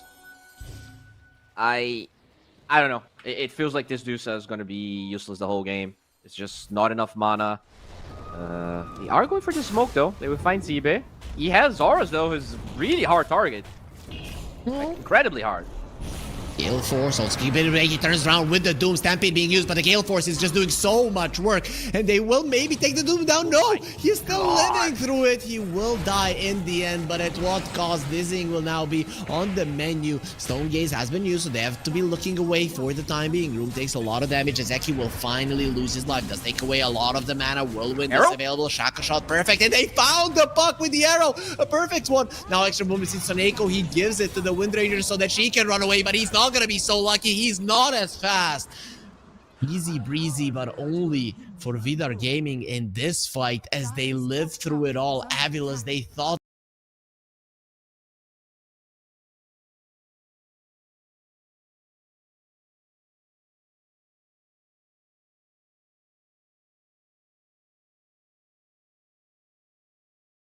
they could turn around, and they thought wrong. So a lot of really important things happened in that fight. First of all, they forced all of the Doom auras away from the team. So sure, you had to commit a lot to kill this Doom, but it also meant the supports didn't have all of the auras. On top of that, the Crimson that was applied on Eki dispelled by the ENG, and they're able to just right-click down the line. Unfortunately, though, looks like the Centaur will be killed in return. It's gonna take some time though, right? These two heroes don't really do much damage to him from the right clicks. You need some of those procs of the Gleipnir, and there it is. The last one to get the kill. That is a big streak to just give away. Yeah, Dizzy though did finish the Disperser, so does have a way out of the mana drain. Or just in, if he feels like he can right-click the lion to death. Right-click them all to death. That's what you do. That's the goal. Solar Flare will definitely help there, but you do need some extra damage. And so far, he's actually going for a Skadi. Not that much regen, so is this only about getting more mana? Please get an MKB first. I'm seeing that's the other item that he queued up, and he just bought the ultimate orb. I don't like it. Huh. I wonder what's up with this Skadi. Is it only about the stats? Like, there's probably better items. For sure. This Roche, I think he'll travel. We have 10 seconds to kill him. Yeah, And they it's not have a fast lot enough, of and they stats. are in position anyways. Oh, there we go. Gonna find Stormstormer. If they get a good epi, Hitting on the high Yo, ground. look at that one. Double hoof With stomp the on the arrow. Eki, and that is a huge one, but the puck is still surviving. The Roche is trying to travel. The Roche might be on their side now, doesn't stun Dizzy. Now they're looking towards Zibe, but we have already established that this is too hard over here to kill Eki, dealing with the ward. You don't want to be giving them vision, and now they keep the Medusa in place as the puck will be going in. Double man coil as well. Standing his ground on the Medusa. He doesn't have the solar flare any longer. He will lose the line, but he's already lost most of his mana, and the double shock shot onto the two cores while the puck is just destroying the backline. They did find there was, but you need to kill this puck. Now you're looking towards Zibe, who just feels unkillable. All of his auras will be coming out. There comes the drinking buddies. Does have the snowball. He's still alive. In place. He is still alive, but the buyback from the Sand King might be enough for Abyss to give up on this fight. They cannot kill the Medusa. He's way too strong. With the lion being dead, it will once again be a fight for Vidar, and maybe, just maybe, they can secure themselves a Roche as well. yeah, I mean, this is a costly fight with the buybacks, but at the end of the day, you are playing a Dusa draft. Getting the first age is so important for you, and they end up taking it. Maybe a bit too over eager from Avalus. As you said, Roche was gonna travel anyways. You didn't have to force it on the Radiant side, and Igor just getting really good initiation, able to re-engage as well. Obviously, the buyback is problematic, but you secured the ages nonetheless. In fact, he's the one that's actually gonna hold it. Maybe they didn't give it to the Medusa. Maybe they feel like the Medusa cannot die. They're looking towards the Enchantress. That hero can definitely die, but Eki does get arrowed. His drain stops, and, well, he eats it up still. Puck wants to go for more. They're going to be killing the courier of the Medusa. That could be a big hit. The Sand King is more reliable damage than the Dusa right now, right? Because he takes a while to die, and he's just doing damage no matter what. Where the Dusa does need to... She's not at a point where she's doing that much damage. She's focusing on being tankier more than doing damage at the moment. And obviously the buyback, I think, is one of the reasons too. Yeah, I Because guess. If he does die, it is a problem. Okay, Kurokami. Solar Flare was used, so they're thinking about fighting, and Avalus is gonna know about this, so... Huh. Your That's idea... a weird Solar Flare usage. Yeah, pretty much. Oh, we're gonna get the tournament release. Who picks it up? Not the greatest shard. Well, Sproink is okay, I guess. It's good against shards, right? I guess against shards it's pretty good. For sure, for sure. And there's the Skadi and the Medusa. We said we didn't really love the item, but it's still gonna make him super tanky, and if he gets to the MKB, then all power to him. You know what? I think they should make so that Skadi makes healing and mana. If he reduced mana regen, so like Lion sucking less because you're hitting him with Skadi, that would be cool. Oh, arrow again on the puck. The only time they killed him is because he got hit by a random arrow.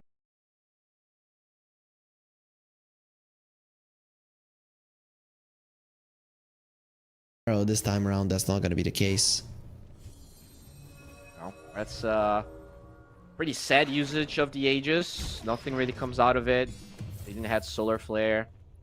Bit of a mistake. Look at the creep that Doom is holding in. He just wants to reduce the cooldowns of his teammates. And it's really so huge, right? Because every single one of their spells needs the cooldown reduction quite a lot. That's actually awesome. You rarely see that one. Yep. I love this. And I like it. You have Buck, Tusk, Lion. Just beautiful. Oh, smoke. That line. Oh, he blinks out. How can they allow this? Okay, they still got him. Here we be found. Jackal shot. They want to save Eki, and the stuns are gonna be amazing. They didn't stun it. What a mistake from the Eki. He's still alive. While he's taking away their mana, the Doom onto the Medusa is gonna make sure that she dies. It's only a matter of time before he's left all alone. And there is nobody else to help him with that domain being untouchable. But they will touch you in the end. And death will be brought upon you just like it has been brought on all of your teammates. That was so weird, right? They forgot. I guess they forgot about the Watcher. They saw the Lion, but eventually when the smoke broke, that's what allowed him to blink out. They could have canceled that blink, and they just waited for him to walk into the high ground. That just lost him the fight. How is he so tanky, man? How is he so fucking tanky? How can this be allowed? He has only 2 bracers. Well, he has lots of auras, so don't get it twisted. Once he has that mana drain, he has 60% magic res, and then pipe plus crimson is it's very strong. Now 2.5k HP, man. 2.5k HP. No, I'm not gonna be one of those people that cries on Reddit about, oh, they have too much HP. I'm gonna cry in the live broadcast because I have the power to do so. Or because you don't know how to use Reddit because you're a boomer. I know. Do you know how to use Reddit? I mean, I know how to use old Reddit. What do you mean? What is an old Reddit? Because there's like the old UI, and you can, like, if you type. No, I don't. I don't use Okay, the old okay, UI. I don't like it. That is a boomer alert for sure. Dire are scanning. I like the new one. But anyways, he's tanky because he has the 6 freaking finger charges, right? Yep. Went for the talent, so he gets to be quite thick. Makes sense. Makes sense. What is that? 4200? Yep. Oh, 42. 420, not 4200. If it was 4200, we'd be seeing an unkillable Lion. Blaze it. So they do have this ward in the lane here once again. This deep ward from Avalos setting up some fights. Okami forced out. He's gonna be fine. Going in, coil onto the 2 of them. They did find the Medusa, and he's isolated from all of his teammates. And now the mana is gonna start being drained. He does have a Manta. Dodge it and gets the Stone Gaze off. Smiley Knight pretty deep sea base, taking some damage, taking quite a lot of it as well under the tier 2. 4 step away. Didn't use the glyph for extra damage. Well, there's gonna be the Enchantress running in arrow. Random, doesn't connect to anybody. On the other side, oh no, Stormstormer is just playing with his food. Snowball save, not needed. Stormstormer is good on his own. So Nico just making sure there that Stormstormer is not gonna die a single extra time. that's so tough. Nice save. They had to use everything there, and they didn't get a single kill when you're diving tier 2s. That's so tough for this Dusa. Doom wasn't used. That is a problem. And there's this. The second tier 2 of the game will fall. Both of them, of course, on the side of Vidar. Avilis once again in complete control of this game. But I don't see them going high ground anytime soon. They kind of have to continue getting kills. Yeah, very tough for them to go high ground, which is probably why Dota2 is giving them 46% chance of winning this game. Zegor. That's honest. Pull in. There's the disperser. Dissing, do you want to make your presence known? He's already lacking a third of his mana. Stormstormer gets out. He's fine. Yeah, that Octarine makes him absurdly hard to catch. And now they're out of position, out of the base. They don't know exactly where they are. There wasn't a ward on Saneko to place on that hill. If there was, that would be a 1 dead centaur, maybe even more. Look at how fast. Aggressive vision. They're already moving towards the mid lane. And that's where they do have vision, Bowie. So they pushed you out of the part of the map where you maybe could have fought on equal footing. Yeah. And all of that aggressive vision makes it impossible for Vidar to even step out of the lane. You have this Deuce Illusions farming Ancient Camps because you don't want to go there. Kurokami found. Kurokami's a Hasn't. tinky boy. He didn't use his blade mail, which means he's gonna go down. That's without the whirlwind. You still have it available, and that is your aura hero. So how do you live through it without him? Has no buyback as well, so that high ground, we thought it was gonna take longer. But suddenly, this freaking drinking buddy Wind Ranger pummeling your towers. Stormstormer is too strong, man. Right? He has the overwhelming blink. He's just spamming it all the time because the time warp aura is helping as well. On top of his Octarine core, he has no cooldown on spells. Yeah, they have to wait the center. He actually did get money for the buyback now, but ideally, don't want to use it. Initiation. Oh, that's the slowest. Epicenter Yegor. Wait, what? He got clipped by the Shiva. And he couldn't blink in and couldn't even walk because the Gale Force. Now here comes the whirlwind and he's not buying back on the center. He's just gonna watch while his teammates die. That is... Oh no. Medusa. Ah, there's the Stampede, so should be fine. Move stomp on the two of them. Arrow. They just pull him out. Zibe will be okay. Kurokami running in. Gale Force not allowing to go back to base. He's losing mana. Shackle shot.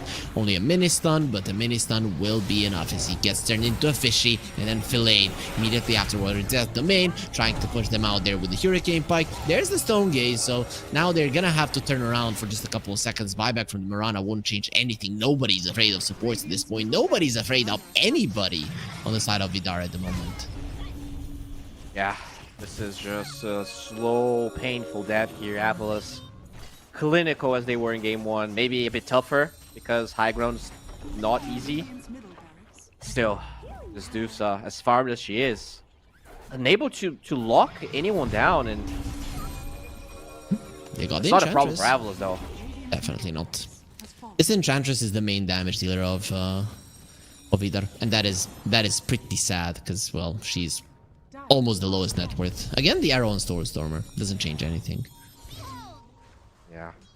Great game, 3.2k HP. Lion's gonna surpass the Pug's HP in no time if he keeps getting the Finger of Death charges. And he has 3k HP. He's gonna surpass everybody in HP, not gonna lie. Right? If you look at him, everybody on their side is around 3k. Yeah, this is the last hurrah here for Vidar. Roche is up.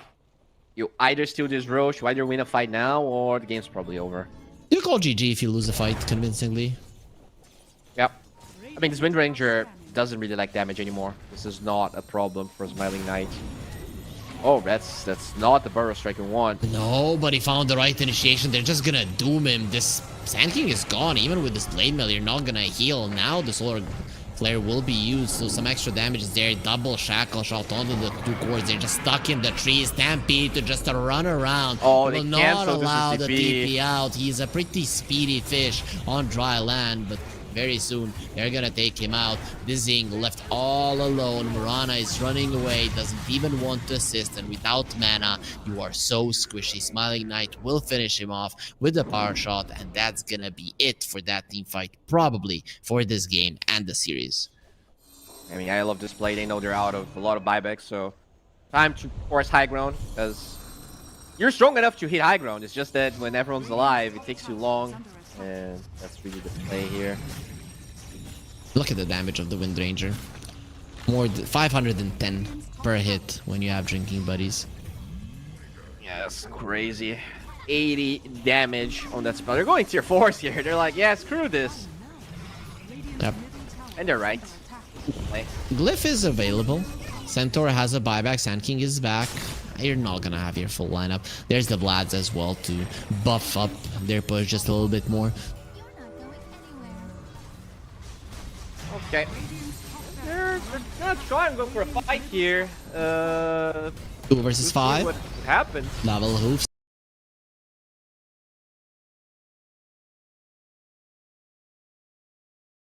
Stomp. Turn into a fishy immediately. Snowballs, not really for a save, more so for stun and damage, as Yegor gets demolished by this whirlwind. The GG was called, and Smite continuing to run through them. Nice push into the fountain, but, well, He has a BKB and a wind run, so the Fountain won't really be attacking him at all. Thus, he will be fine, and Avilis will get themselves a 2-0 victory with this. If there is a 2-0 today from Havu, they secure that they're going to be in a tiebreaker match, but very unlikely to happen, Bowie. Yeah, very unlikely indeed. I mean, this is the Avilos we expected. I think they had a couple of blunders in Group A, but now this is, you know, after all of the series they played, it looks like they matured a lot. They know how they want to draft. This Lion, surprisingly, is a problem when you have all the auras, right? When you add the bracers, the auras, the talent.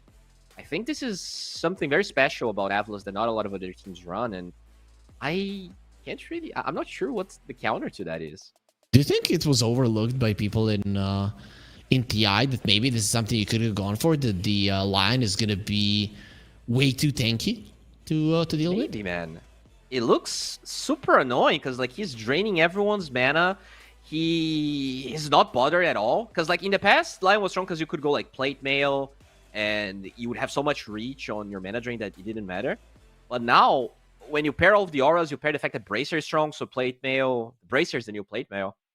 It might have been overlooked. Regardless, it works for Avilos, and someone's gonna have to crack the code, or else they will be that second team to go to land. We hope that this series was going to be close, but, well, it was a one-way stomp. Still, it's not the end of the day. We still have 2 more series. Bowie is going to be going away. I'm going to be joined by the lovely Kips for the second series of the day, which is going to be TT Team versus Passion UA.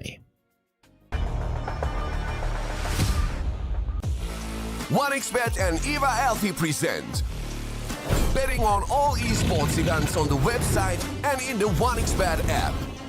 1xBet. Play with EVA. The new 1xBet energy drink. So you don't have to limit yourself tonight with only one victory. You can bet on any game at 1xBet betting company. Dota2, KS2, League of Legends, and many others. Big wins, fast payouts, reliable bookmaker. The new breakthrough and innovative phone with 1xBet app. With 1xBet app, you can register and start betting in just one click. Intuitive interface and thousands of sports events every day. User-friendly app. Big wins, fast payouts.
Showcase your skills into gaming. 1xBet.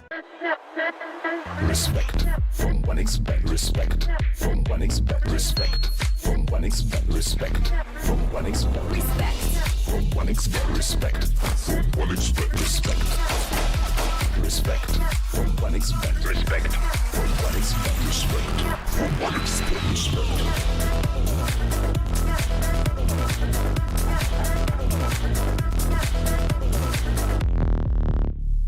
Hello, son. Hi, Mom. Pretty girl. This is Eva. Nice to meet you. Thank you very much. Your dad's just making his favourite dinner. It's duck. Come on inside. They're all probably too gruesome to tell you while you're eating at the table. How's your food? Is everything okay? Good, good.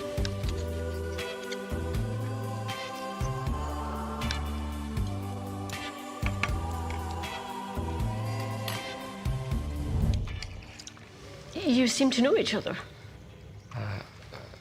Yeah. This is the new ambassador for 1xBet. Oh, I see.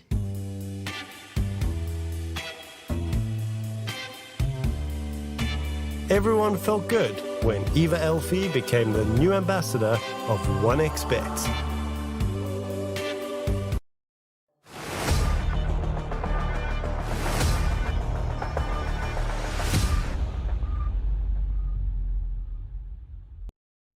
And we are back with a little bit of a lovelier setup that we did promise, getting rid of Bowie and bringing in Kips here for the regional Dota 2 series in Europe number 4. And Kips, how do you feel on this fine day? I'm feeling great. Yeah, listen, the weather's still great for this time of the year here in Finland. I've had my windows open all day, fresh breeze coming in, so I don't have to miss out on any of the goodness of being outside while being inside doing video games. When you say warm for this time of year in Finland, that's like minus 40, right? No, we're not there yet. No, it's a pleasant 17 degrees out there right now, and it's supposed to be like around 12, so 5 degrees up, not bad. Global warming, good for something. Solid. I approve. Good job, Finland. Okay, let's focus on Dota, right? Let's not focus on the nice summer breeze that we still have right now in September, and focus. I am very, I was very pleasantly surprised with these guys are able to bring to the table, not just like as individual players, but also their decision making as a team. Just has looked very solid for people with relatively little experience. So I am very excited to see how far they can take this one, and if far is into the upper bracket or into the playoff bracket, and then how far into that at all. I'm down to go along for the ride. We're getting close to the draft starting. Production. We need those rosters right now, right? We heard that they're not very well known in both of these teams, and then we are gonna have to remind ourselves who are the lovely players that are playing here. Sarfang, TikTok Kid, Escape, Rezu, and SH. And I'm so mad, Gibbs, that I didn't get to cast TikTok Kid with Bowie, because he's kind of a TikTok kid that is 34 years old. So but we get to do it, you and me. So we're that's all fine with me. No, fantastic name. I've already joked this on a previous broadcast, but I want this guy to never change his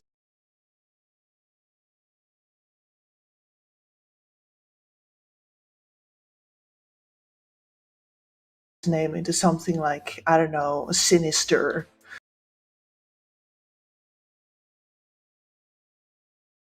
Or Nightcrawler or what have you. He should remain TikTok Kid. I like Sinister is something that you would expect a guy with Kid at the end to change his name to. Yo, Niche, Babodi, Fernance, and Flacco. I don't know if you've cast Pashier with Rob, but he always says Babodi, and it has just stuck with me ever since.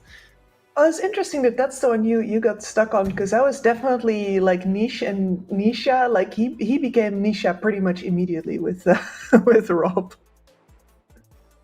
That's what stood out to me. And of course, you know, that is a very good namesake to have. And Niche has been looking rather good. I want to say that he has been the the backbone of this lineup so far. Also seen very good things from Fernandes that really stood out. And, you know, those are the names that usually stand out, right? The mid player, the boss four, those are the flashy guys. And let's see if they're going to bring some more of that, or if the rest of the team gets to shine.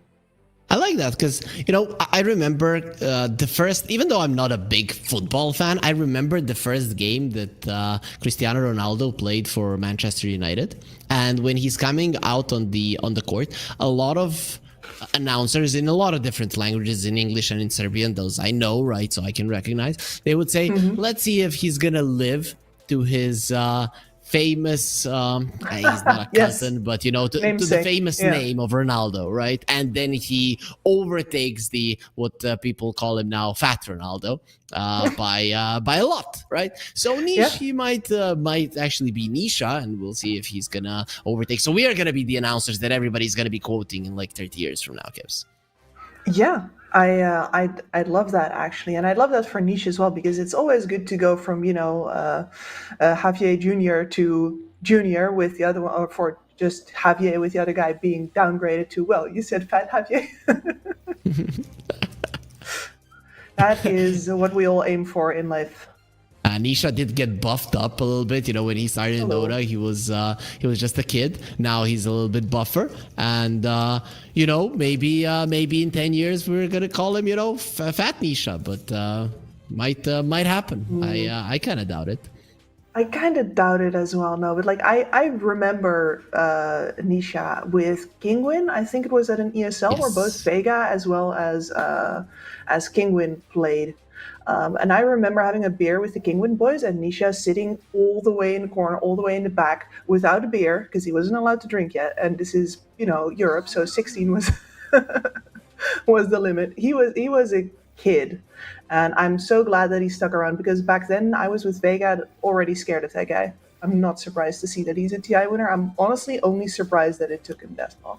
Yeah, that's the most surprising thing. But speaking of the draft here, no surprises at all. Mirana on the one side, Tusk on the other. Heroes that have been very popular in TI, that have been popular before TI. Tusk maybe not as much, but Mirana has been a staple in the meta for at least 2 months now. Yeah, she gets around, and it's just, what lineup does not just want to deal a crap load more damage every 2 minutes? I don't think there's a single one. And then, of course, as a support, she's fairly item independent. You can build whatever you want on her. The only thing that she usually demands is some form of synergy with a driving force in the team who's going to set up those arrows for her. And you know what? A Centaur can definitely do that for you. They got themselves a Centaur, keeping it pretty simple. On Passion UA, they're a simple team, but they do all of those little things pretty well, so that's why they are improving every single time. And we do get to see now the safe lane of TT team, I would assume. So Trian plus a Luna, you have a Tusk on the other side, 2 melee supports. How do you feel about this?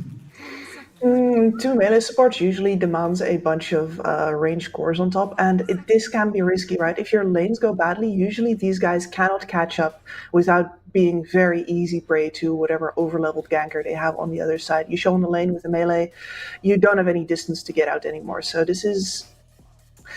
it could be risky. I don't mind it as long as the lanes are strong, and these are 2 heroes that you can set up to have very strong lanes with, indeed.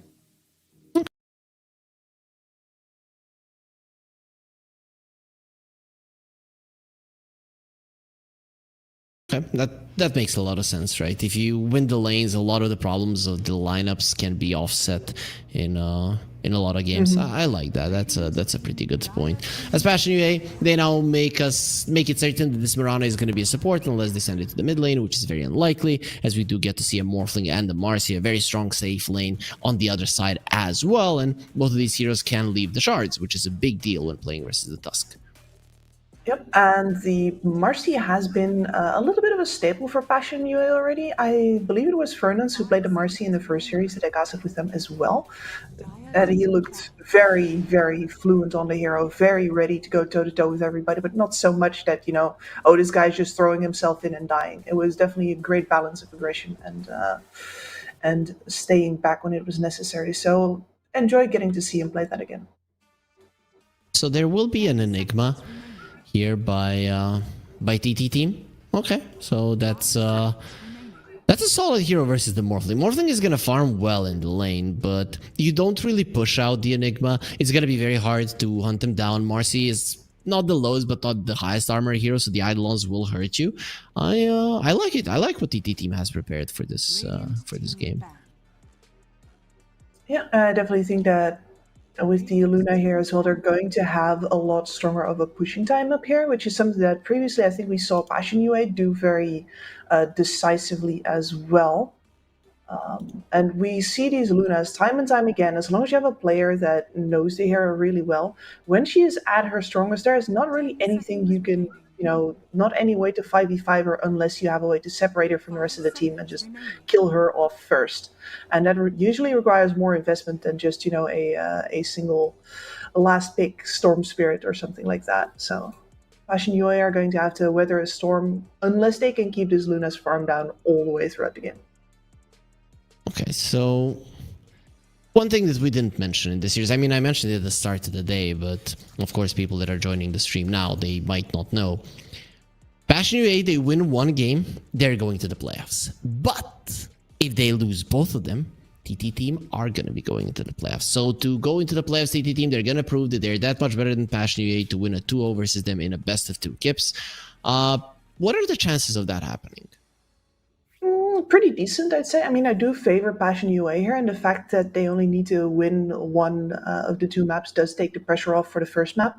And usually that just means that they are in the best possible shape to win that first map, because there's no pressure, no nerves, no forcing things, no illogical decisions because you want the outcome too much. But on the other hand, this is a very young team. Stranger things have happened than, just slipping up at the wrong time and losing 2 games that you can't afford to lose. So you have been a coach for a solid time back in your coaching days, and what would you say is the percentage of players, like the ones that perform better under pressure and the ones that crumble under pressure? Like, I don't want to say crumble, but as a coach, I've always said that you fall to the level of your training. So I think that what you see under pressure is sometimes some players in the team are under pressure and others are not. And what you're seeing is somebody performing better under pressure is actually just him playing normally and the rest falling lower. But when everybody's under pressure, usually just what you see is what's in there, like all the way back in their monkey brain. Like, what do they do automatically? What do they know so well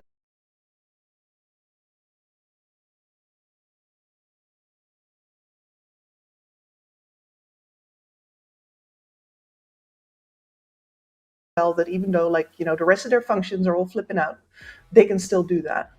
So that is my answer to that situation. And you can do 2 things to mitigate that. You can make sure that the level of your training is high enough that even if you fall, you don't fall that far. Instead of counting on strats to peak, or where we're gonna really hype ourselves up for this one. And of course, the other way to do it is to do a lot of mental training with the guys and making sure that there's less grumbling going on. That is probably important, as there will be a Storm Spirit. This guy, pretty much a narcissist, even when he's doing badly, still, I'm the prettiest, I'm the best, ha ha ha, we know how it goes. As there will be a Monkey King, so that is quite a solid hero versus a Storm. Though Storm does do well versus melee heroes, Monkey King is an exception, he does win this lane. So now that we see both of the lineup skips, any preferences? I mean, this is Sarfang on the Luna, and as far as TT team goes, I think the best performances that I've seen out of this team so far have been out of this player. And I've already said it, like, a Luna player can completely dedicate the entire tempo of a game. So they're giving themselves a real good shot here, and their team fight looks really good as well. Passion are going to have to play around an Enigma the entire game long as well. No reliable ways to cancel off this black hole. There are saves for the arrow. On draft alone, I would favor TT team. I think that, of course, I've already shown I like Passion UA as a team a little bit more. But let's say TT team on draft. I think I would lean Passion, because I'm looking at the Storm. And whenever I see a Storm and I don't see a support that can contribute to his damage, then I see a farming storm. And I don't like a farming storm, especially when there's a Monkey King that's going to be jumping on your head, when there's a Marcy that's going to be jumping on your head, a lot of pick-off potential Passion UA. And I think that early mid-game, unless you really do well in the lanes, is going to be a problem for TTT. That's entirely possible. I think that there is a lot of pressure on this Tusk, and that is one of the things that you're bringing up here, sort of on the side as well. Like the Tusk usually has mostly a defensive function, the way that he's picked right now. This man is going to have to wear two hats, both defensive and offensive. He can leave some of it to the Treant, but ultimately his snowball save is going to be very necessary for anybody who's getting arrowed, for example. So this Tusk and how well he gets out of the laning stage are going to be crucial to how well TT is going to be able to escalate into the mid game. I don't have like a saving hat or a doctor's hat, but I can maybe cosplay, you know, a hood thug or something with my hoodie, so I can be quite scary. But yeah, Tusk is gonna need to be both scary and gonna be needing to be good at saving people, as Kips has mentioned. Of course, guys, if you want to save your money, exclamation mark here in the chat to find out more about getting that money back if you lose it, as we are getting ourselves into the game one of the most important series of the day. The last one might turn out to be important, but we can always expect Havu to lose, which is, you know, it's kind of sad, Kips, because we have one Finnish caster and another caster being you that lives in Finland. And then the full Finnish team is just better than it used to be, but still not good enough to do anything significant in our tournaments. Yeah, I feel for T-Panda, honestly. I have no, emotional attachment to the Finnish scene. I think they produce some good players from now and on, but like getting 5 Finnish players to do well together is a bit like herding cats. You have to be lions. Yeah, well, but the thing with the lions is that the males also don't really want to work together, right? The females are all right, but the males... Yeah, but there's situations where like 3 brothers... Yeah, you know, they happens. start the pride together and then they're never taken out, right? So there are situations like that. So you know, maybe at some point in history it will happen that we see a full Finnish team doing amazing, but at the moment it's not happening. Not yet, but never say never. As we move very calmly into the start of the laying stage here. Now, when you said calmly that way, I just got sleepy, right? I have to snap myself out of it, right? Because we got a game on our hands. Oh, sorry, I should stop doing this. I thought that was the creepiest part of the internet for me. Sounded very weird, but the Bentley commercial was a good one. I like the parodies of the Bentley commercial. Yeah. For sure. Parodies were the best ones. You know what? But the thing is, you're gonna come to Serbia, and we're gonna show you Jugo or Zastava, and those are the best because they are the. I think they're like the oldest cars ever, and they used to be produced in Yugoslavia. So. Yeah, Yugoslavia. My goodness. Driving museum pieces. I'm down. Yeah, sure. As the lanes have started, no kills as of yet. Morphling, as expected, is doing a solid amount in CS, but the Luna so far isn't getting the best amount in the lane. Isn't going to be in the best possible position. Presumably, this is going to improve after this pull that SH just pulled off. Is Resecute dead? Extra armor from the tower, he's fine. Haha, Yowai won't be able to do enough damage. And it's a Yowai Morphling. Why do they keep giving Morphling to this guy? Because it's kind of the only thing he plays if it's allowed, and every single time he does look good. Yeah, I'm not sure entirely. Maybe it is because recently he has been giving other things a try, like the previous series that they played, Double Morta, didn't look all that good. Well, let's... maybe it was just time for him to return back to the classics. Niche using his Jingu stacks to smack the storm. Not the best way. Usually when you see the Jingu stacks being collected by the Monkey King, you get 4 CS or 4 denies or 2 whatever kind of combo you go for. But he decided that the storm needed to get beaten up, which TikTok Kid didn't really care about much. And now Yoi does not actually want to go for the DPS battle there. Smart call. Not with that many Eidolons Has been killed. around. And this is the problem. Like, you can pressure with this Tusk, but you're never going to get the kill because this Morphling and this Marcy can always decide to disengage unless they overplayed themselves. You simply don't have the burst to take either of them down of your own strength. All you can do is be on the watch out for your enemies misplaying here as TT and then capitalize on that.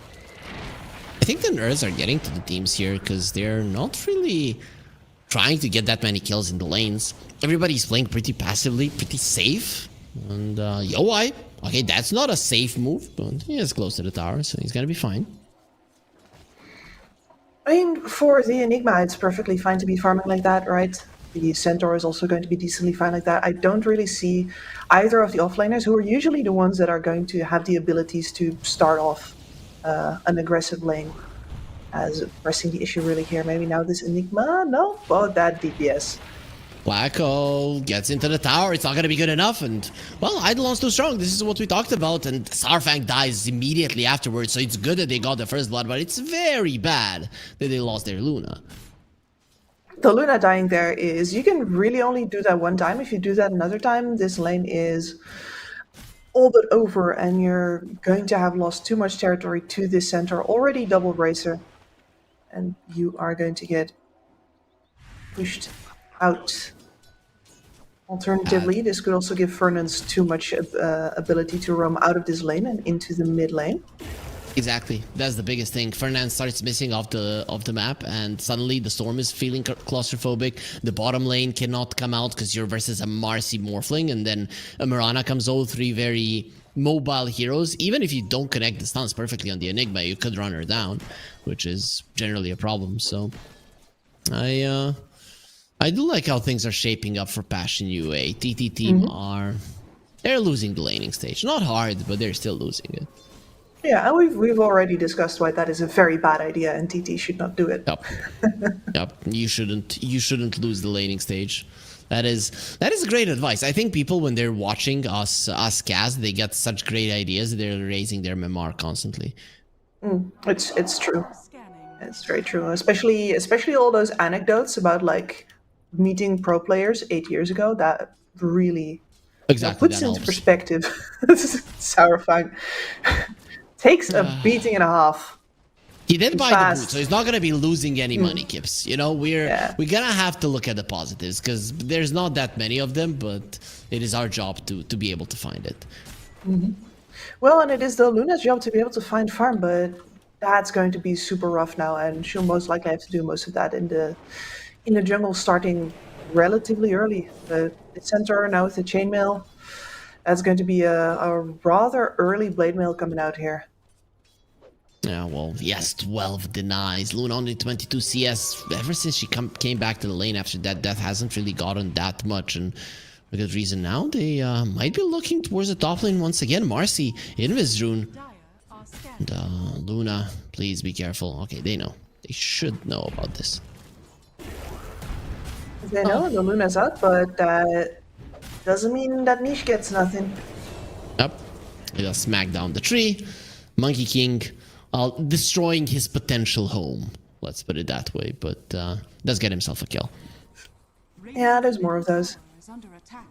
Exactly. And unfortunately, in this game now, as TT, you're going to have to do a lot with the Storm Spirit. And as you said in the laning stage, this Storm Spirit doesn't really have anybody to work with.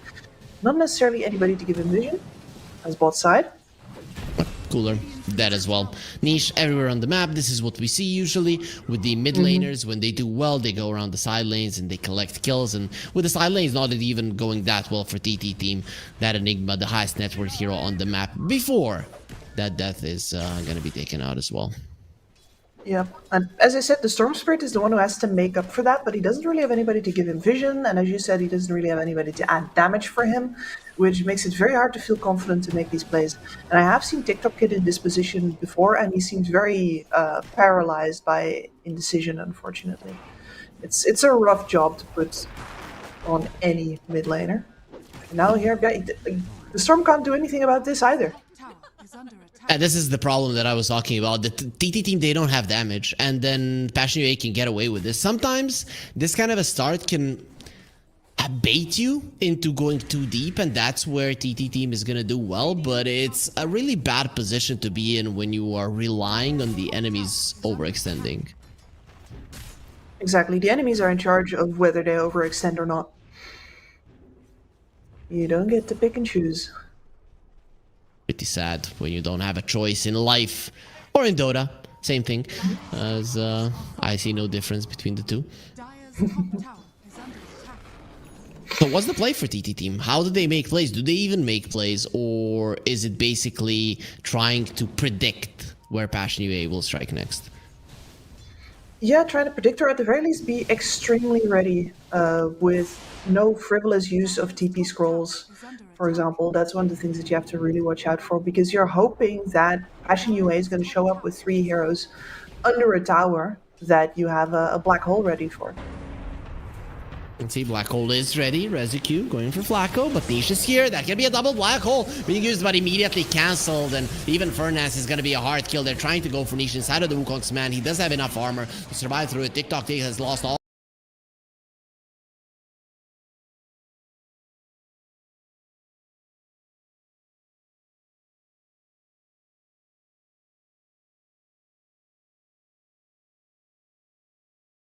of his mana, and now he's gonna lose all of his life, as that solar flare really does give a lot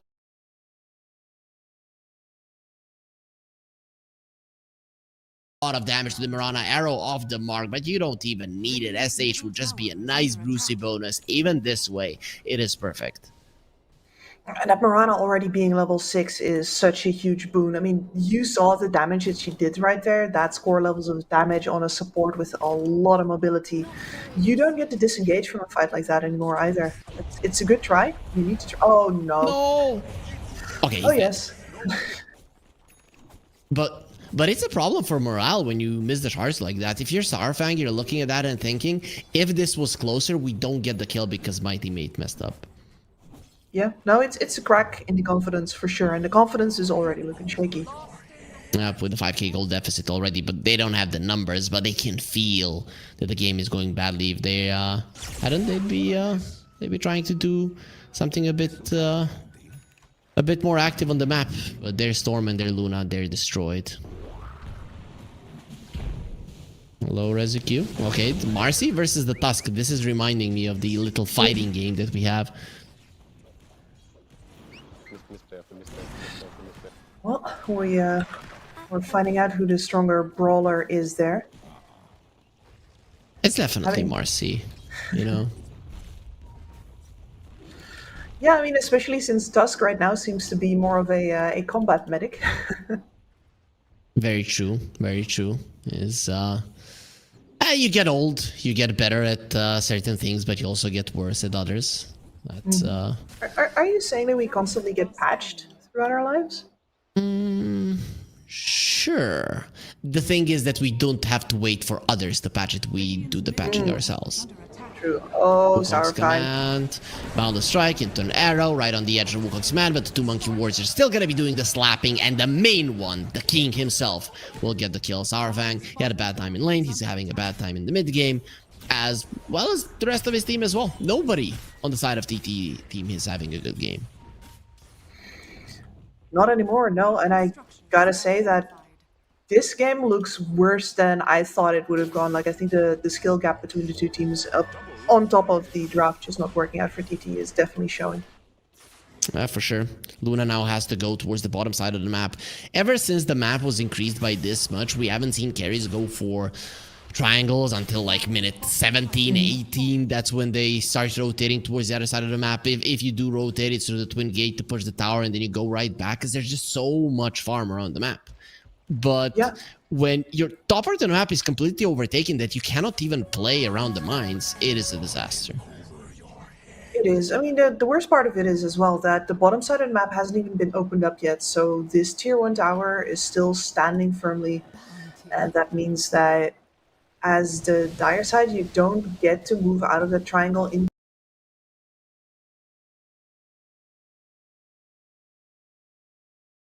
into any of the jungle camps on the opposite side either.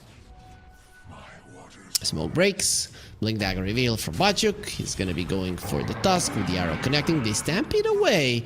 It is not smart to fight under the tower with the Overgrowth ready and also the Enigma Black Hole. But you talked about forcing out TPs. The TT team need to be kind of easy on that trigger. Well, cooler. He used it a little bit earlier than needed. Yeah, no, he's very eager because, you know, this is the scenario where they come back, right? 3-man dive under a tower, you pop the black hole on top, that was it. So no wonder that he really wants to teleport over. But unfortunately, Passion UA very clearly aware of the fact that that's the only scenario where they lose. They've discussed that. They're like, nope, this is not worth it for us. We're going to go back. There's no skin off their backs. They're still 7k ahead. They'll get that mid tower some other time. So that is a 7k gold lead for Passion. It's just increasing. The thing is, they haven't even taken the mid lane tower, and they're just controlling so much of the map. They did take the tier 2s on the tier 1s on the side lanes, but this is just way too much pressure. I can see the TT team. They have no idea what to do. And really, I'm looking at the map. I see everything. I don't know what they're supposed to do. No, me neither, because they can't really fight in these wide open spaces, right? If they win, it's down to team fight, it's down to a good overgrowth into a good black hole, or the other way around. Luna, Eclipse over the top, and that's everything else on the map. Yeah. Well, in those wide open spaces, you're not going to get those opportunities. And now, yeah, it's open season. The black hole's done. Arrow onto the storm. Double star storm wasn't picked up by the tree, and they just get a double. Now you don't have a black hole. You would love to have it now. Stampede gotta be used with a double hoof stomp, and that solar flare is just doing so much damage. Snowball onto Fernandez. They want to go for him, and here comes the Morphling as well. The carry will be joining in on the fray. Rezicu, stolen shards from the Morphling, getting a taste of his own medicine there, and Yo-Wai will get himself a double with the late join in on the fight, but just in the nick of time to do enough. More than enough. Passion UA once again just showing like, yep, black hole, only thing that stops us this game, black hole down, cool. This is our kingdom. Everything the light touches is ours. Oh. They're gonna claim it. We really are going down the lion routes. Anyways, you know. Oh yeah, we are. yeah, we are. You know that they're gonna make Scar a little bit of a at least that's what I heard, a little bit of a victim in the new Mufasa movie. I hate that if that's really the case. Maybe people are just speaking out of their bums. Yeah, I mean it's the same as with like they've done it with Maleficent. They've done it with what's the lady that wanted like the Dalmatian coat again? Cruella de Vil. Her name is Cruella de Vil. This character was designed... she's cruel and vile, and you made us think good of her as TikTok kid. Gonna be grabbing the Mirana mid-leap. He still has some mana to work with, but not enough to feel comfortable going in. Niche only trying to fight as there's an arrow into a storm. Does get saved by the snowball, which is quite huge, but pulled into a boundless strike. Well, he will even then die. Even with all the saves, even with everything being done perfectly, it's not good enough. Enigma even bought a Blink Dagger, understanding his team needs him, but there is absolutely nothing they can do at the moment. None whatsoever. I mean, it is good that TT is still going out and trying to find these opportunities to fight under their own vision, but at this point in the game, you should have stopped the bleeding. Oh, well, stop the bleeding. You don't have any dark space on the map to make any moves, and anything that you do is very easy to read because your heroes can only be in so few places. All your waves are shoved in. If you're not showing, there are only so many places where you can be. If you would have wanted to have a chance for this, you would have had to suicide for a tower or two in the even earlier part of the game, which feels crazy to say when we're at 70 minutes right now. It is a pretty sad situation to be in if you're a TTT fan, but there are still people who believe, and with the banner down below, you can put your money where your beliefs are at with the promo code 1XRLGEU. Get yourself 100% bonus on your first deposit. This SH is Invis. The problem is he's under a sentry ward, which doesn't make him so sneaky any longer.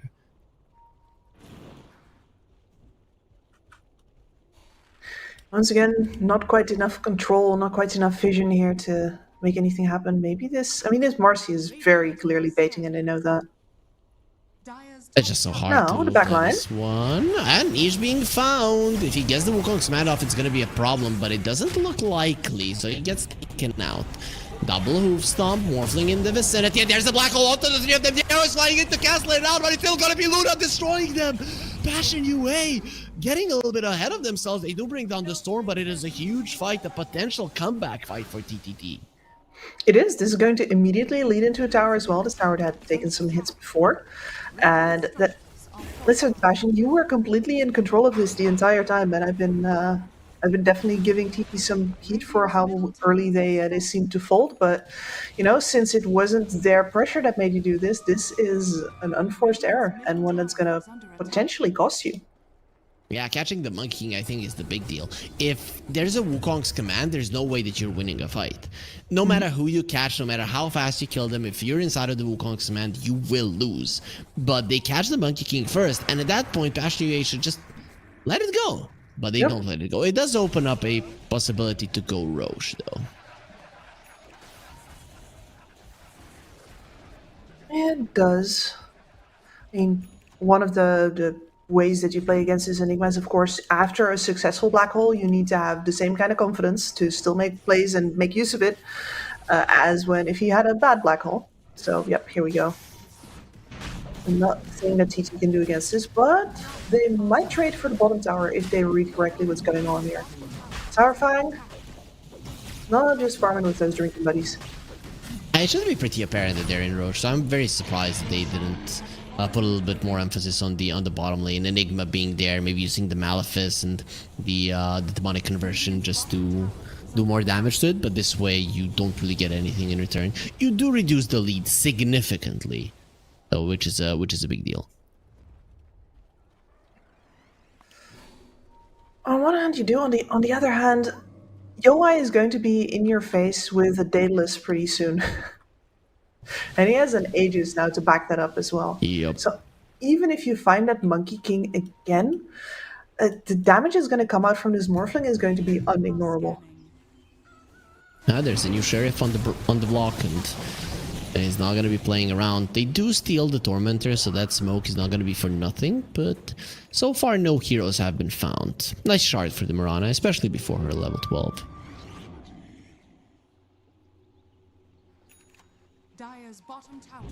Absolutely lovely. Lovely jubbly, as one famous character would say. Dire's bottom tower is under attack. Enigma with the Impus Rune, yeah. Is that a guy you go for? Not necessarily. They're gonna try. We get a decent amount of damage. There's a snowball, and he just turns around. Storm has 0 mana. Can't believe they went for him. That is just an optimistic go. It will cost them 2 heroes. Enigma, luckily for him, does have a Blink Dagger onto the high ground TP out, so will survive. But you did force out the Stampede. I don't think that's worth two of your heroes, though. No, it's not. I can see why TT try it, though, because it is the only opportunity that they got, and they did seem very ready to bail, especially with the way that the Tusk went in there. Like, they were fully set on leaving as soon as any backup shows up. Unfortunately, at this point, they're just too far behind that actually, matters anymore. They're hunting the Monkey King here with the 2 of their heroes. He's gonna kill the wave drop too any clips fast. on his face. Get into the trees, gets down, and once again, he's fine. Painful. I mean, the fact that he just gets to walk that off is still a little silly to me. It's like, yeah, I just got hit in the head by a beam of concentrated light that's enough to stun people. It doesn't mean I fell out of my tree and I can just immediately hop to the next one, as now mid.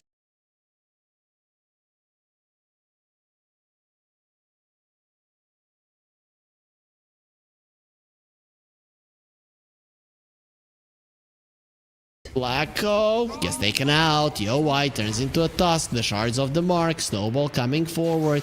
Onto Rezuku. He really wants some redemption for his fallen comrade. Will get none for it. Solid pickoff. And this Aegis so far not being really leveraged into anything just yet. Now, this is the first Aegis of the game. You're only at 22 minutes. This is normally not when you start taking away, like dedicatedly taking away the tier 2s. But you are 11k ahead. This Morphling is by far the raid boss of this game. So having 2 minutes left on that Aegis without much to show for it is a little bit of a shame. I guess they did take down 2 tier 2s, and you know the harder ones to take. The only one that is left is the one on the top lane. Oh, this is the first black hole, which could have been amazing, but it didn't.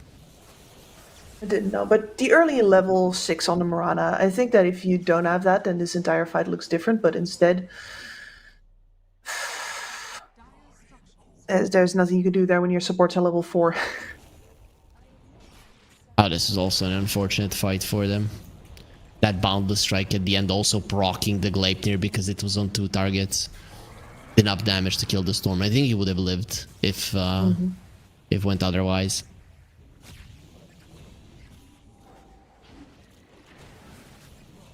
No, and this is a good illustration of why TT doesn't really get together all that often, because every single time they've tried to take a fight as 5, things like this have happened. But here, this pickoff is the one that gives some hope back. Exactly. They're like, oh, let's all get clumped up together. If there was no that arrow, it would have been even worse because Yowai would have died. But even this way, it was a big one for TT team, who are now going for the second tower of theirs on the map. Very happy about it. The problem is they're losing the last outer tower, which is going to make big black holes all that many times unlikely. It is. It's now really all up to, well, Passion making the same mistake that they did before. Solar Flare was used. They won the tower. They won the Storm. They might even get both. Okay, nope. Morphling moves away. He is the only one left on the top lane. And I guess this tower is going to heal up a little bit from the living armor, but not that much. Now the chase on. That's the first use of the BKB for this Luna. Pretty bad one at that. And the thing is that the living armor now, even as level 4, it just doesn't heal all that much. The question is how fast Passion UA are going to be knocking on your door, though, and I'll see if the Treant even uses it multiple times. Very rarely do people use it for a heal. They use it just to delay the push with the armor.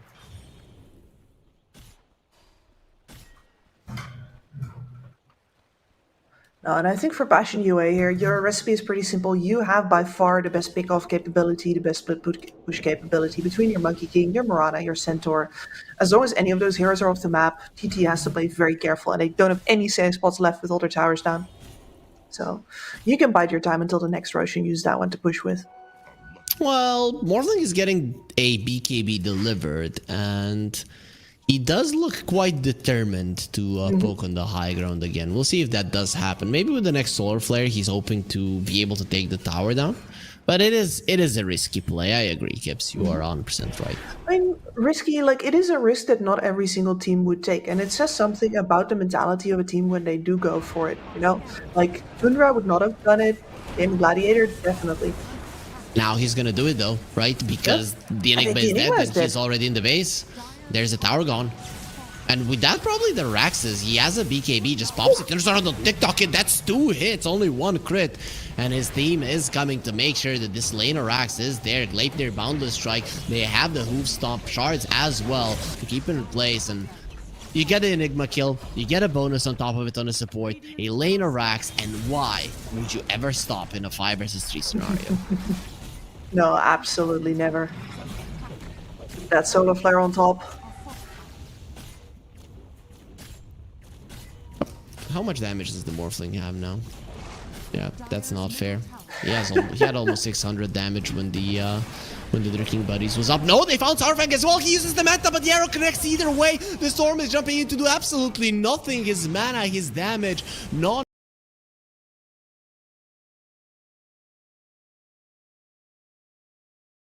non-existent, and there will be SH found as well. They are crumbling, TT team. The pressure has finally gotten to them, and Passion UA with this game that they will inevitably win will go to the playoffs. What a tragic game, honestly, for TT. So it is, as you said, I don't see what they should be doing differently here. I don't think they're making that many mistakes anymore either. It's just all in the hands of Passion UA, and they dropped the ball once, but that wasn't nearly big enough of a mess up. See, are they gonna go for the push? The Luna will be back in 10 seconds. That's your main damage dealer. Niche was down the Wukong's man. We talked about it. Very hard to go up against it. Storm being very careful. There's the BKB. They found the Enigma in the trees. Still has the Blink BKB and Stampede to run away. As Sarafang comes back, they don't want to be fighting any longer. It does cost them a BKB charge on the Monkey. Just a BKB charge on the Monkey King when what you're going to do now is aim for Roshan. I don't think TT is in any position to contest it, but they might simply have to. That's going to be your one opportunity to get a fight outside of the base. Such a huge lead, and let's see how fast the Roche will come. That's probably how fast this game will end as well, because if you're TT team, you have to fight it, and let's be honest, Kips, in an open area, you really can't. No, there need to be 3 people in this black hole. He does have a right now, so I don't think it matters that much anymore which 3 these are. Nobody's going to be able to cancel it out from under him unless he messes up. But I think you do need the Morphling in it, honestly, otherwise you just die to right clicks while you're channeling. That's Monkey King is getting a basher, so with a boundless strike he can cancel it if he's a lucky son of a gun. Kid doesn't get the right initiation. Courier is very hard to kill. That's a Shiva's guard. Basher done. Just getting extra items, and the creeps are getting in your base to the top lane, so it's now or never TT team. The only thing that they see is that Centaur, and they have already learned a lesson about going on that guy. Yeah, but they're gonna be learning a tough lesson that if you do not go on that guy, you then definitely won't be able to win. So another smoke, and no waiting for ages from Passion UA. They're just gonna press his advantage while they have it. Why not? Here comes the Morphling. That's without the solar flare.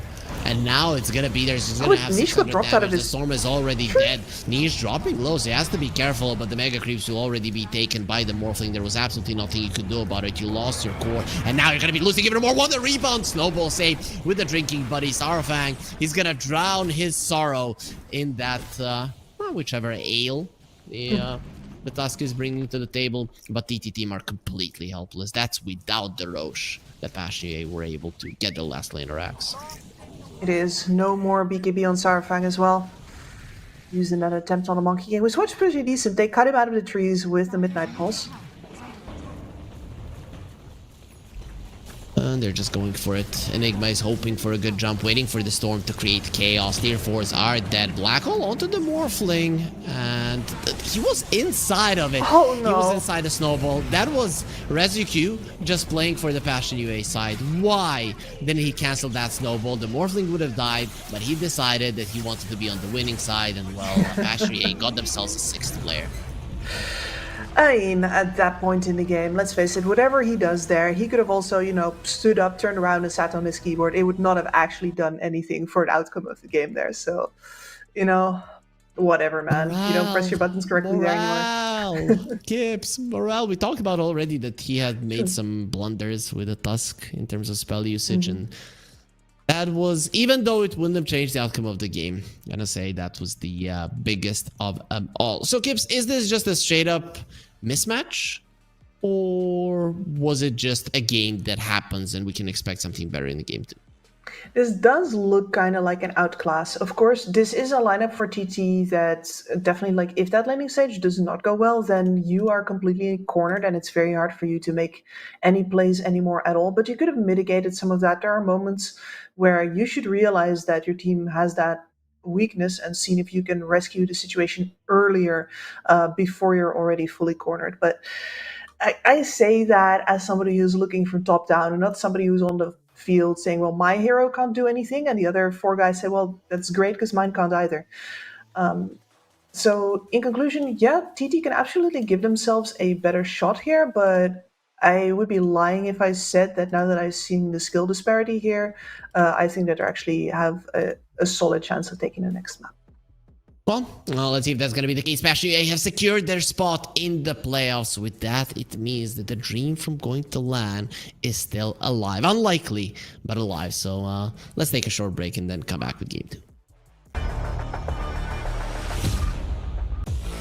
1xBet and Eva Alfie present betting on all esports events on the website and in the 1xBet app. 1xBet. Play with Eva. The new 1xBet energy drink. So you don't have to limit yourself tonight with only one victory. You can bet on any game at 1xBet betting company. Dota2, KS2, League of Legends, and many others. Big wins, fast payouts, reliable bookmaker. The new breakthrough and innovative phone with 1xBet app. With 1xBet app, you can register and start betting in just one click. Intuitive interface and thousands of sports events every day. User-friendly app. Big wins, fast payouts.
Mom.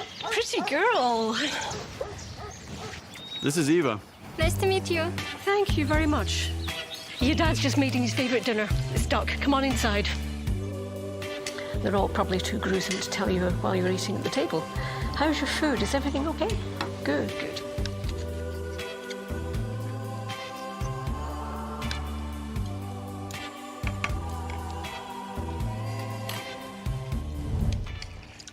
You seem to know each other. Yeah. This is the new ambassador for 1xBet. Oh, I see.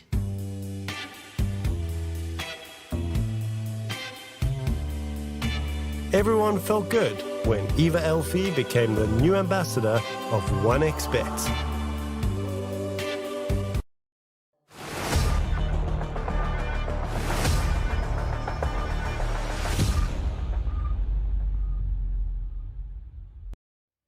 And we are back with the regional Dota 2 series here with Harry and Kips at our second series of the day where Pachier won game 1, and with that they won a spot in the playoffs here at the EU number 4, and that won a chance to go to the LAN in Belgrade. It's going to be happening late October. This is the last qualifying LAN where we're going to be finding out 2 more teams that are going to be going to. Okay, we already know one. It's Dandelions, and the other team, well, we are going to be finding out at the end of this tournament, which is going to be on the 29th. That's where when the final will be held. Gibbs, we do have a draft on our hands, and the question for you, my lovely analyst, is how do Team T, or TT team, sorry, it's not Team T, so many T's, man, it's hard. So how do they approach the draft to give themselves the best possible chance? So you've cast them throughout this tournament. Is there a particular part of the game that they're strong at that they can emphasize in the draft and thus win? Honestly, what I want to see from them is something very stable on both the mid lane and the off lane. Just make sure that you have players that can actually get to go into the mid game with that. And then on the carry position, winning matchup. Like straight up, just you're going to, whatever the other guys bring out, you're going to win this one as long as you get enough farm. And then you give yourself the best shot here, I think, because as far as the playmaking capability is concerned, I haven't seen TT really bring it home on that front yet, but I believe in Zarfang's ability to carry a game.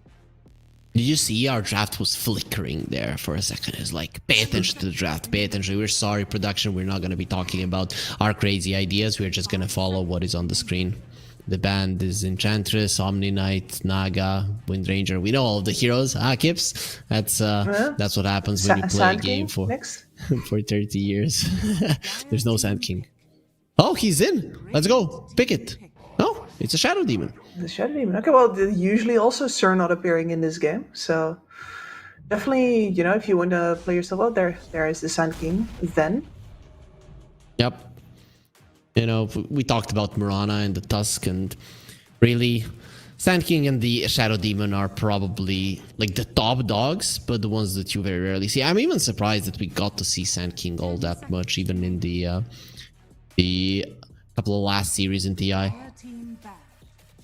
Yeah, I mean, it's weird how the priorities shift, right? It's like, okay, this guy is winning too much, but at least we got a feeling of his weaknesses. The other guys just came up during this tournament, and we've never played against it ever. We're gonna go with the lesser of two evils here, or at least the devil we know. Well, the Dust Devil seems to be the hardest one to deal with. You know, these heroes, it always felt weird to me when Mars was added to the game that he had this face where he was constantly smiling, but in a very sinister kind of way, like, right? And Sand King has the same thing if you really focus on his face. Yeah. No, it's true actually, and like I'm pretty sure that, you know, regular scorpions don't have teeth. I'm gonna get very uncomfortable if I think about this more. Is that I'm gonna assume that's correct. I don't know. This is a very strong scorpion. Hey Alexa, do scorpions have teeth? They really have Alexa? No, I don't. I'm just making several viewers get the answer. Yeah, maybe. Imagine if they really do have an Alexa. You know, when you can ask your phone, "Hey Siri" or "Hey Google," it's I feel like it's kind of a waste to have Alexa. Yeah. Yeah, I mean, it's just the, I guess, the cookie cutter version, right? Okay, so Play now Despacito. they're pincer and have 3 segments and sharp teeth. Yes, they do. Oh, they do. Look at that. Thank you, Google. Yep. Okay, interesting. Okay, yeah, they're not classic teeth though, so they don't look like the ones on the Sand King. Okay, you learn something new every day. As Passionate, Animal they're going to be facts. getting themselves a Snapfire. So we get to see a little old grandma laning with the Doom. That's going to be a nasty lane to deal with. Lesh, probably a 4. Is this like a double off lane? I mean, quite a lot of damage between the two of them. It's absolutely monstrous. On level 3, you can kill anybody who's not in a creep wave, and honestly, the creep wave you might just be able to kill the creep wave first with the Sand King as well. A TT moving fast here, breaking things. Okay, so we get this save from the Tusk over the top to help out with the sniper pick here. You look a little questioning.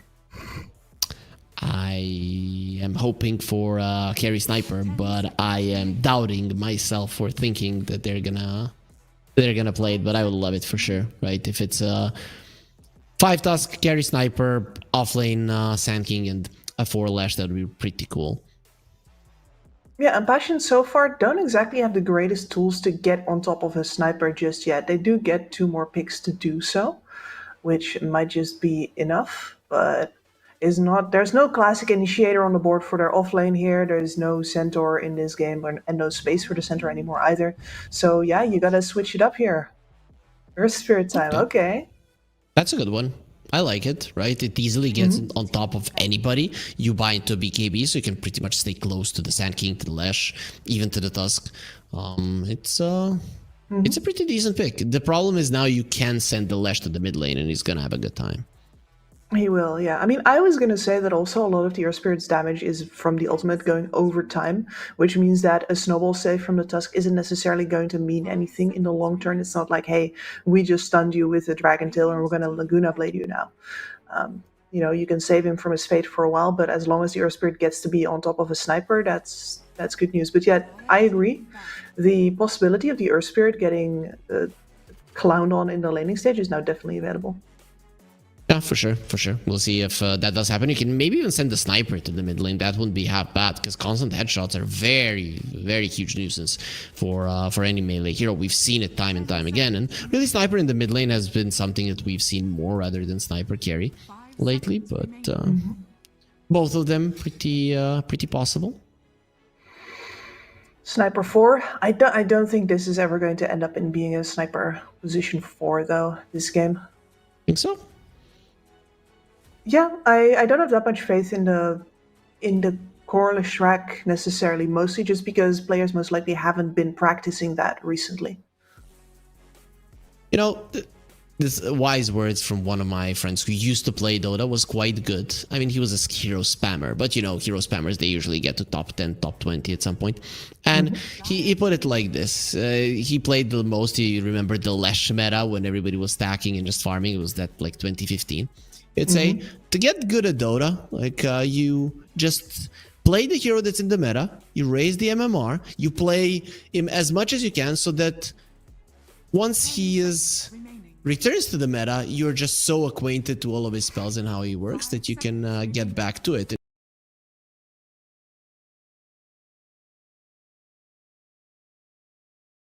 Sure, Lash has been slightly changed since then, but I think every single core who has played Dota back then has this guy under his belt. The problem is, I don't know if TT Team's players have played Dota back then. TikTok Kid doesn't strike me as a guy who played Dota 9 years ago. No, me neither. All right, here is the man of the hour, the man of the finals.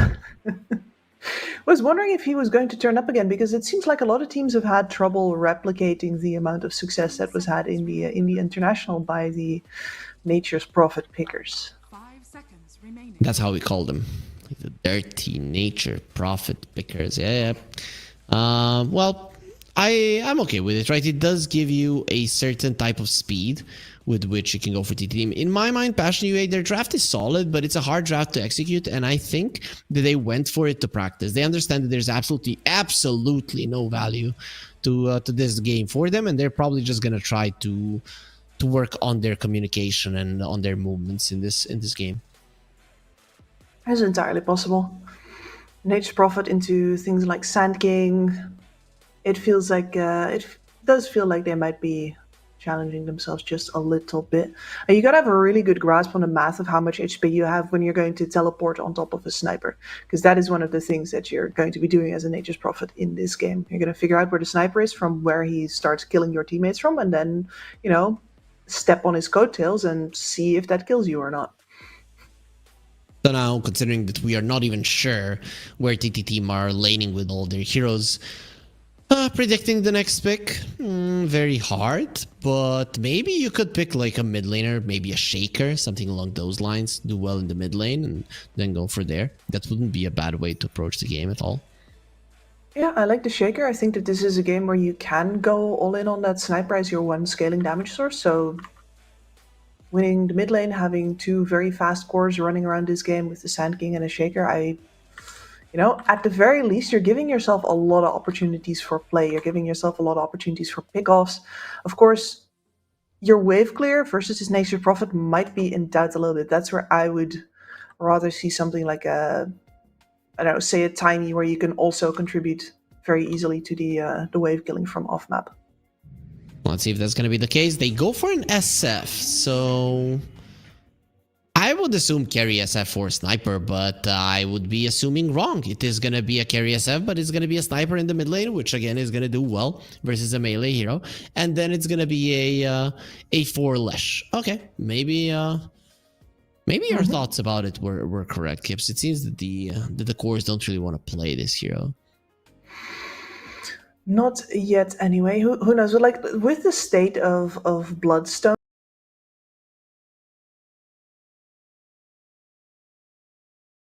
right now, I do definitely think that your window of dealing damage without dying for a Lesh is kind of tricky. Hard to be found for sure. But Sand King players have been finding it though. That's a good thing. Draft this time around closer, more far apart than it was in the previous game. How do you feel about it? I definitely feel like closer. TT team has a lot of playmaking capabilities right now at the ready. A lot of wave clearing, a lot of ways to get back in. That said, of course, like this Nature's Prophet lane, the fact that there's going to be extra treants on this lane is going to make it very hard for a Leshrac support to have the impact that it would normally have. And this Nature's Prophet might get out of this lane a lot better than you would consider if you saw a Leshrac Sand King opposite you. So I mean, I'm still favoring Passion UA here based on the quality difference between these two teams. But TT team, you know, if they can keep at least one of their two ranged DPSers alive, they're going to always get some kills out of these fights, even if they lose them. That is very true. That is very true. Passion UA, they do have ways to get on top of them, but if they don't find those ways, they are going to be in a world of hurt.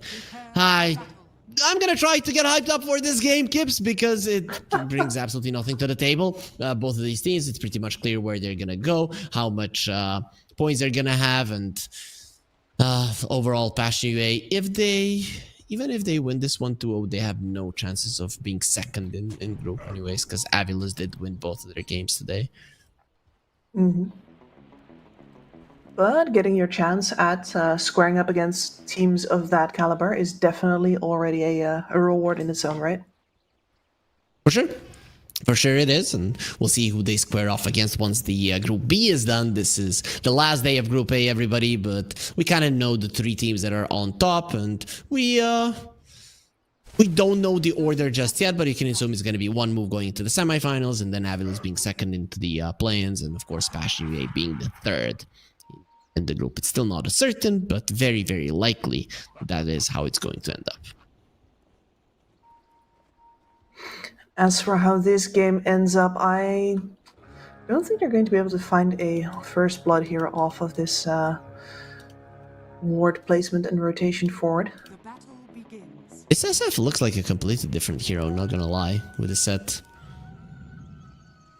I mean, when we go close to him, sure, we know how he's walking, but he even walks differently than the SF. It's not that ballsy a walk that we're used to. From the top down, yeah, I think you don't really see the shadow,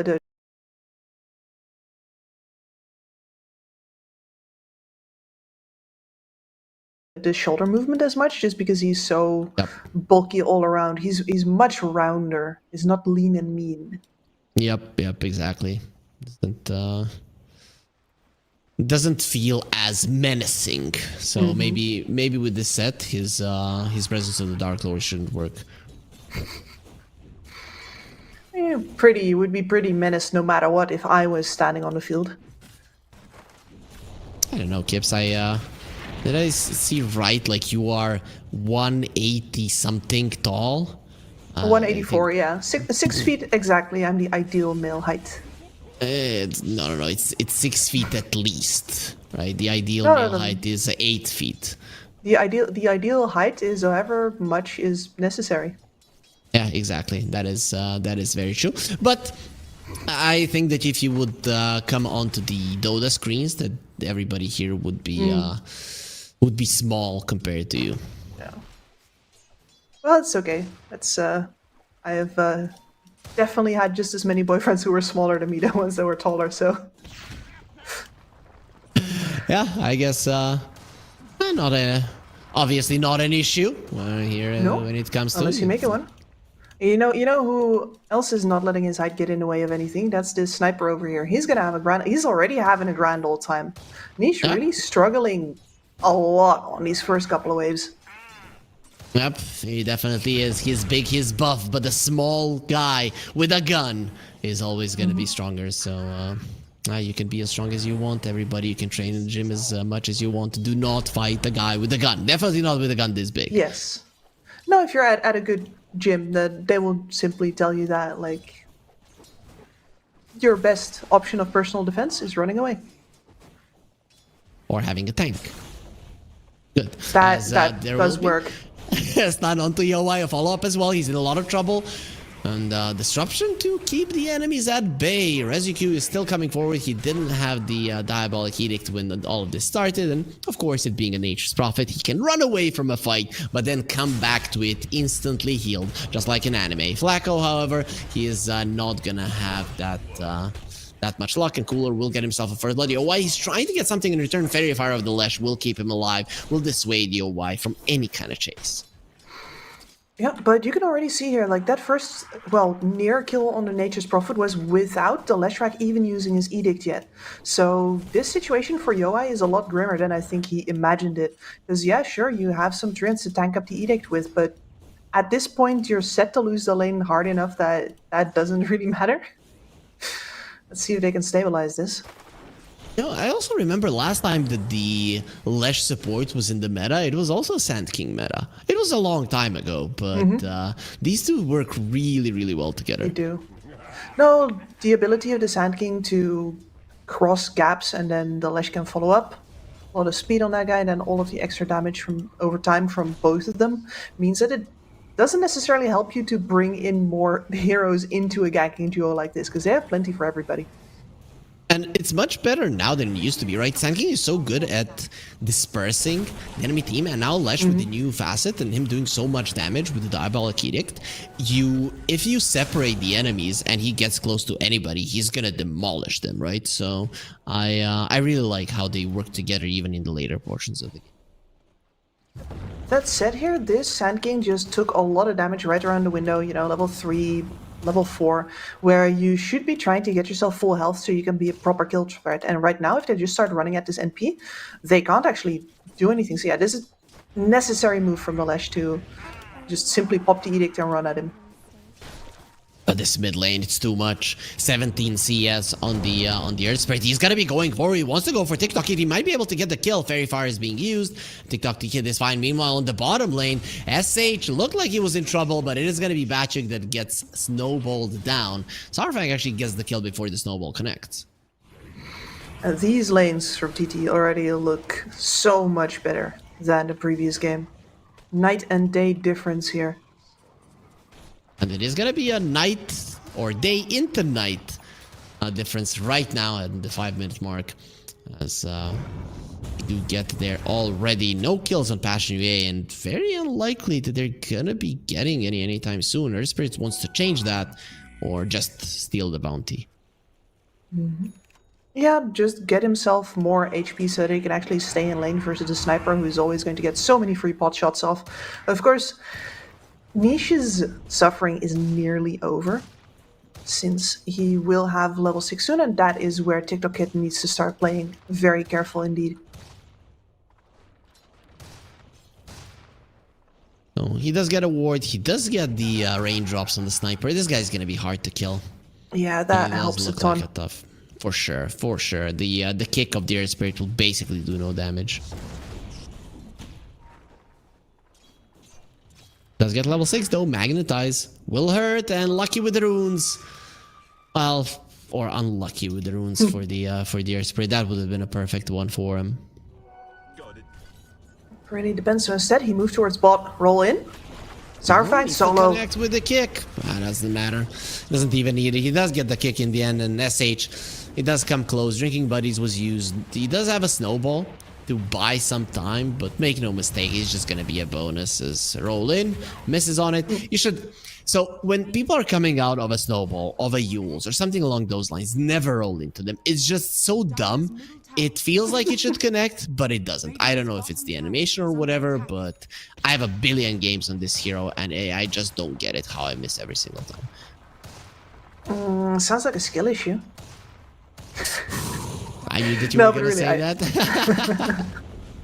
No, but really, I agree with you, actually. I think that there is something going on at the end of those animations there, where the timing is actually much more fiddly than you think. Exactly, but yeah, you're right. I mean, if we knew how to do it better, or if I knew how to do it better, it would you would be just a hit problem. them. Exactly. You would have already diagnosed the problem and fixed it. Set up.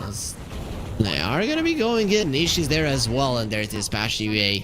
They might have gone really bad in the laning phase, but they break apart the laning phase and start getting kills, and are gonna be quite happy with them. Yep, and this is one of the reasons why I wanted. Oh, they miss. Aye. It's not that hard of a spell to connect on a hero without boots. Now TikTok Kid might be going in too deep. Oh, let's see if he is too deep. He's gonna be standing his ground and he's winning. They also have night vision, so Flacco is gonna be found with a blood rating. He's not moving. He's out of the shrapnel hits over the crystals, and here comes the assassinate. He will be using the disruption, but it just means that Sniper won't even need to use his mana as Yowai gets out there with a TP. But if they cancel it out, that would have been an even bigger disaster for Passion UA. Jokes on me and jokes on Niche for forgetting how absolutely ridiculous this Diabolic Edict is when there's absolutely nothing else near that can absorb those explosions for you. You just die way too fast. Yep. You think that you're a tanky hero, and you really quickly find out that you're not.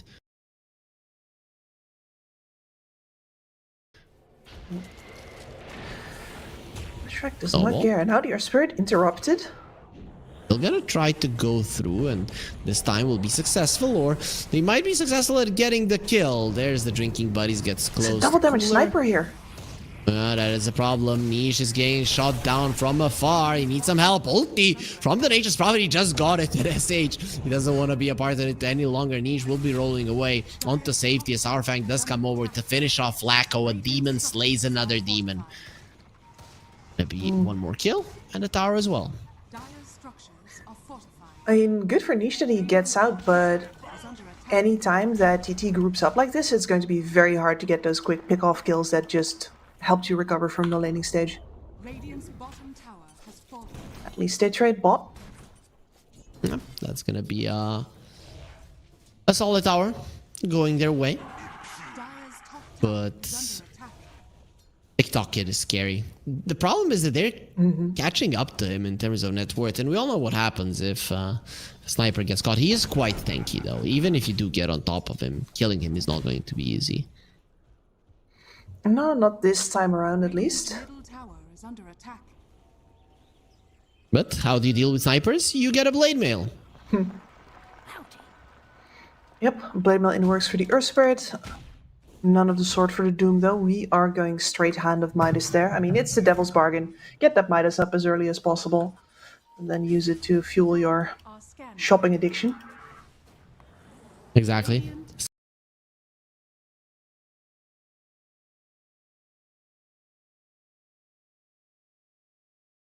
Sell, buy, sell, buy, sell, buy. That's how it goes. Like playing the stock market. Yep. And you think Except Doom is since gambling? the... Nah, he always wins. Exactly. No, he is the house. And just like our viewers with That's the the promo deal code with 1XRGU. That's how they win as well. Well, they click on the banner down below, use the promo code, get the bonus. Some sentries are going to be dropped. Maybe too many for my taste, but they do devour the sentry. So these supports going to be taking a hit on their economy. Just a little bit.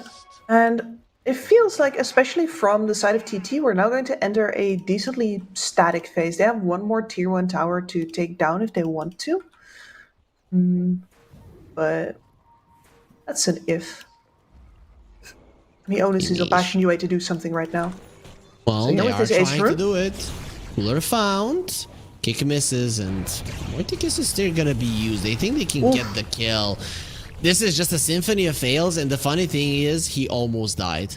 Can he refresh the magnetize? No, he's not even close, but a full bore from afar. Actually, OY gets a kill with the right click. Now, Tusk going a bit too deep. SH needs to be careful. Flacco needs to be more careful, but at this point, there's nothing that can save his life. Where's that assassinate? Finally, it is going to come out to get the kill. TikTok Kid, that does refresh his assassinate, but has already lost 3 of his teammates. And they're running in the roll. Does not connect. TikTok Kid, the cookie.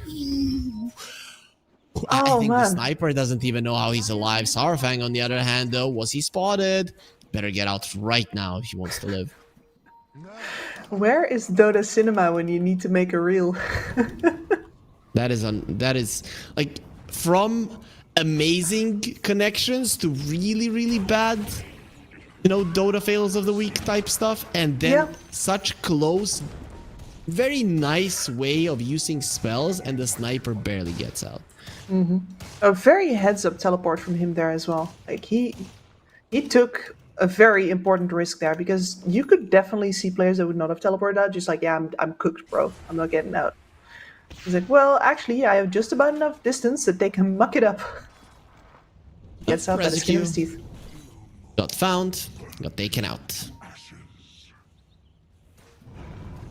Rough phase of the game for Leshrac.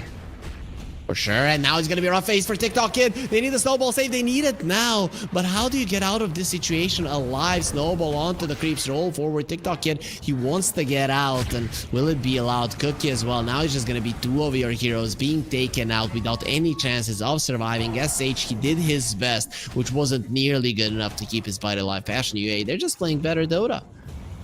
Yep, they're bringing more people to the fight, which is the #1 rule of winning fights. Right, Hero on top now. Yeah, that's still 2 versus 2, cooler. Is Mortis Kisses coming forward. And, well, once again, you see that spell not doing much. Unfortunate, but I think they already got a lot of what they wanted out of those actions. They kicked the Sand King out of top while they got a successful one fight to mid. Here, though, losing Yoai. Yep, big one. And you can maybe even chase for more. The assassinate wasn't even used, not needing it for the kill. That is a huge kill to get. He is so freakishly farmed. This Flacco will be taken out as well. The Splitter, the assassinate, neither of those spells were necessary. Cooler got a double. And this Blink Dagger of the Sand King is starting to work wonders for him. Very important to strike back there. I'll leverage that sniper. Anytime that the sniper and the Sand King split up and Passion sees it, I think Passion are going to press that advantage and see if they can take either of those two. But as long as they stick together, I don't see a good way for Passion to actually win the fight.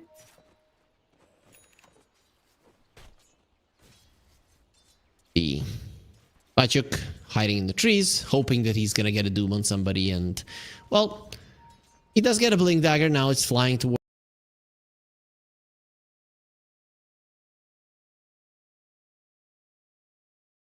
towards him.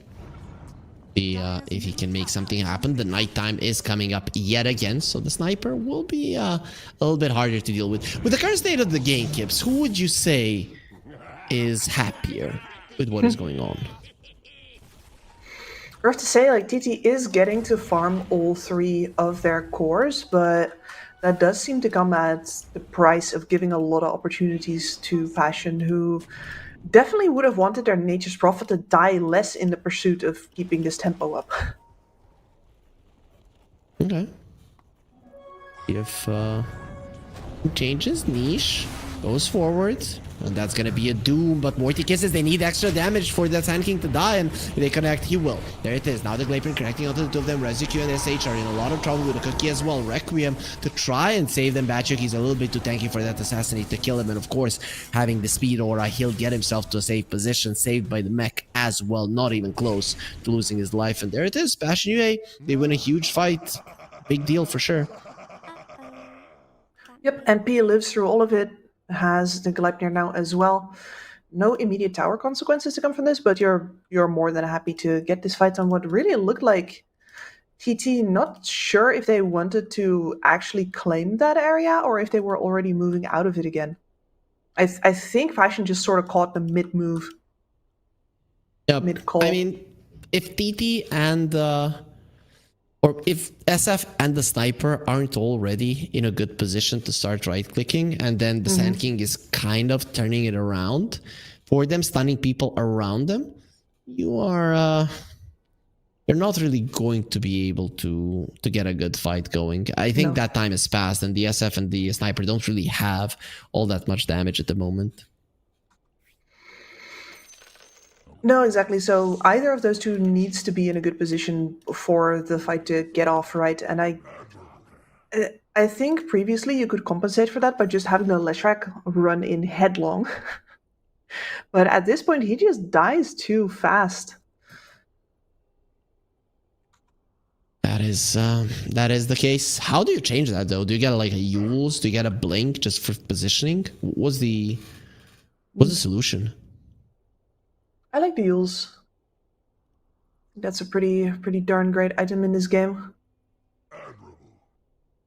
Can it be a problem versus the Demonic Purge? Is he gonna be a straight up target if he gets it? He might be, but then again, the real deal is that you're already going to see somebody get targeted by this, and if you let that stop you from buying Yule Scepters and 4 staffs, etc., then he's always going to get a maximum use out of his purge as well. I like that point. I like that point. Because I remember back in the day, I played a lot of Nyx, and I really regarded the hero highly, right? Because I know what I can do with it, and thus I know what the hero can do, how he can counter so many heroes. And then let's say enemies pick a Nyx, and I'm talking to my team, we're thinking, and whichever hero comes out, I'm like, yeah, but Nyx is very good to it. And one of my mid laners, who was a big Pugna player, which would be like the biggest hero you counter, he says, you can't look at it that way. Nyx counters everybody. Like, just give me the Pugna, and I'm gonna have to play around it. And really, it is the way to approach it for sure, right? You cannot say, oh, they have a Shadow Demon Purge, I cannot buy a Yules. You exactly. Need the Yules, you buy the Yules, you force out the spell. It is a win for your team still. Exactly. No, and Demonic Purge is much like a Nyx Assassin in that way. It also simply counters everybody. For sure. It counters the heroes that are mobile, it counters the heroes that can be kited, it counters all of the items. That is what it does. The Roche is dropping low though. It will be an Aegis onto the sniper, but you might want to bail not. If you bring down the Doom, he's taking a ton of damage and nobody will be able to save Vajik even with his pipe. He's just gone TikTok Kid, however, he will be losing his Aegis immediately, and that Magnetize is doing quite a lot of damage. SH goes in, he's gonna be slowing it down, full bore from afar, and the Magnetize continues to just damage everybody. Sand King has lost his life. Yoai found an opening. Now they're looking towards the sniper who's all alone. He does have the shard to get himself away there. That's Sarfang. No more ulti. What are you to do? Well, you are going to be overwhelming this fight, as you did bring down the Doom at the start. You do not have that sustain. You do not have that tankiness, and Passion UA will finally crumble. Yeah, big role for the Lesh there, right? Passion UA is too split up to actually punish that Lesh for, well, running in headlong. And that means that the Doom falls without really a reply, and the Radiants sort of get to regroup from there. And sure, that's a very long ticking magnetize, but finishing people off wasn't really on the menu at that point. And then TT just gets to juggle the damage. Residue gets close. Is he really out? No. Not gonna be happening. Yowai goes in, uses the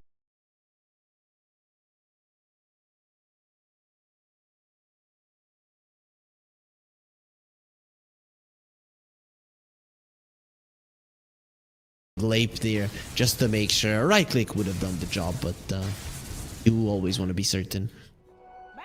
What a shame. I think that is the funniest thing you can do to Snapfire.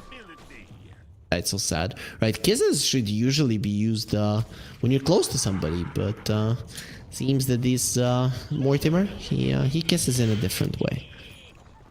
And kisses in the air like the French.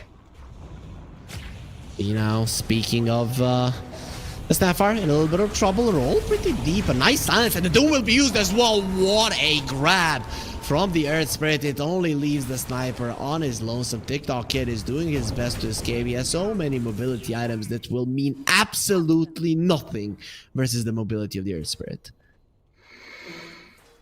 Over in the absolute blink of an eye there, just right clickers are out of position. Passion gets to absolutely demolish you. Now it's a tower, right? You having the Ironwood Treant, it's just insane how fast you push. The glyph will be used, but another Ironwood Treant will be coming out just in a second, and that's gonna be a problem. Did he just allow his Treant to die? No, he didn't. So this tower will be the first tier 2 to fall. The mid lane tier 2 is taking some damage as well, and Lesh is doing his best to at least secure one lane is pushed out, so his team has any kind of presence on the map. Yeah, but this is going to get just harder for TT right now. Both of their DPS cores are right clickers that, you know, are not going to be building another damage item right now. Both of them have the BKB queued up because, you know, being alive is damage. You need to be alive in order to make use of any of your DPS items. But in that window, the game is going to get taken over. Last time they went for Fernance, it ended up really badly for them. This time around, you do get a clean kill. Big deal. Keeping somebody off the map. They're now looking towards the top lane, but look at the rotation from Passion UA. They are coming.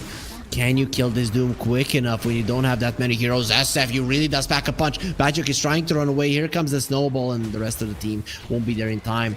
Shards keeping him in place, and that does allow the SF to finally kick in with all of the damage. Really do enjoy that Doom. I was wondering if he was going to do this, sold his blink for a pipe though. That way you get the early impact of the blink dagger, then you sell off and you move into, once you have your gold advantage established by taking an aggressive fight hopefully, you then move into a, okay, and now we just group up and push situation, and you don't have to blink anymore, you just buy that pipe. Feels good. So that did allow him to live a long time there, but Niche was on his way previously, stopped, then the Doom got gone on and started walking again. That was not fast enough. Oh, definitely not. It's still a solid position for Passion UA, but TT team are showing signs of life, and it's always nice to see that when the game is going south. Exactly, because as I said just now, this could be a very fragile window for them if Passion decides to keep on pushing the advantage. So the fact that this SF is building a BKB, does not have it yet, but is also here sieging a tier 2 tower, adds a risk that that could pay off for you. I'm saying could here because you are getting flanked. Yes. Earth Spirit did show himself on the bottom, and you found the perfect Doom. Without the Sand King, there's no fighting. Now the only question is, can they get anything more? They do bring down the Lesh. Overall, though, with the others surviving, it's not that big of a deal. If you get towards those BKBs without losing the sniper or the SF,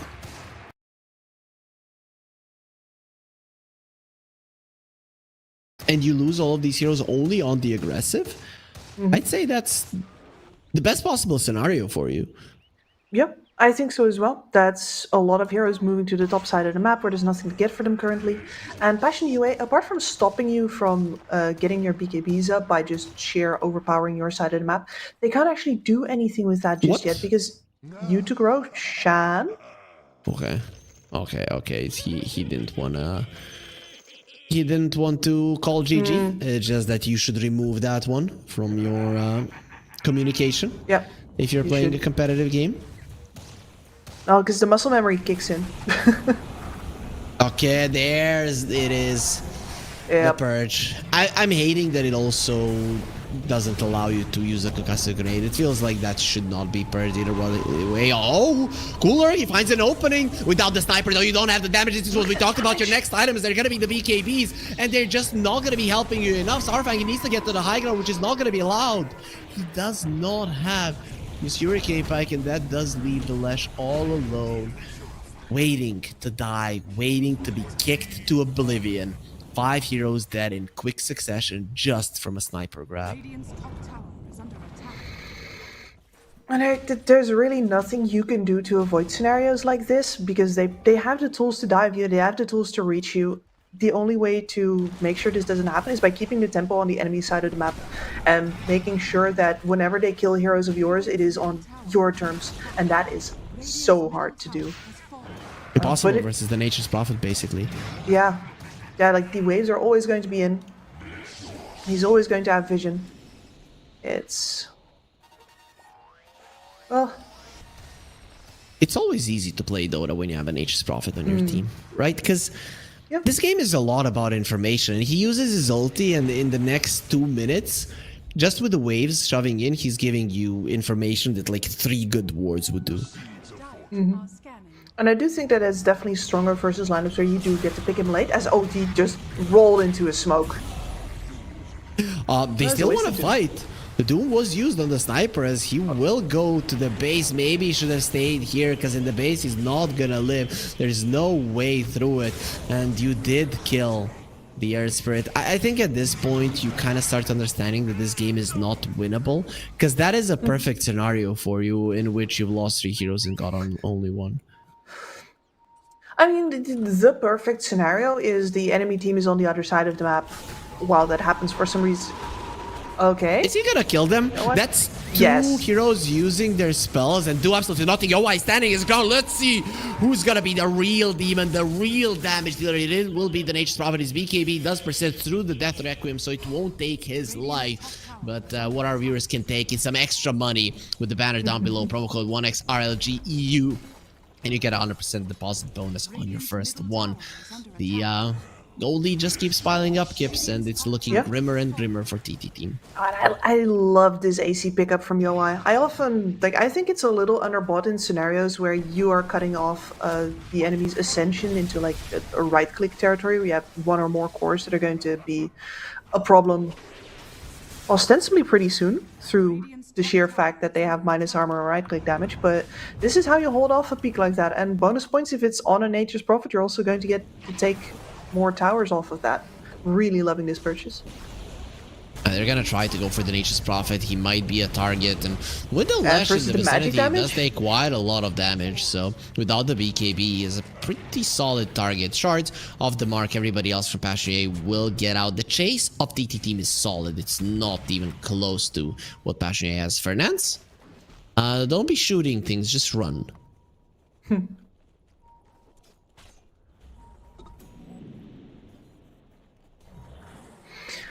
Actually, you guys been decent at recognizing when they have to run or when they have to stay.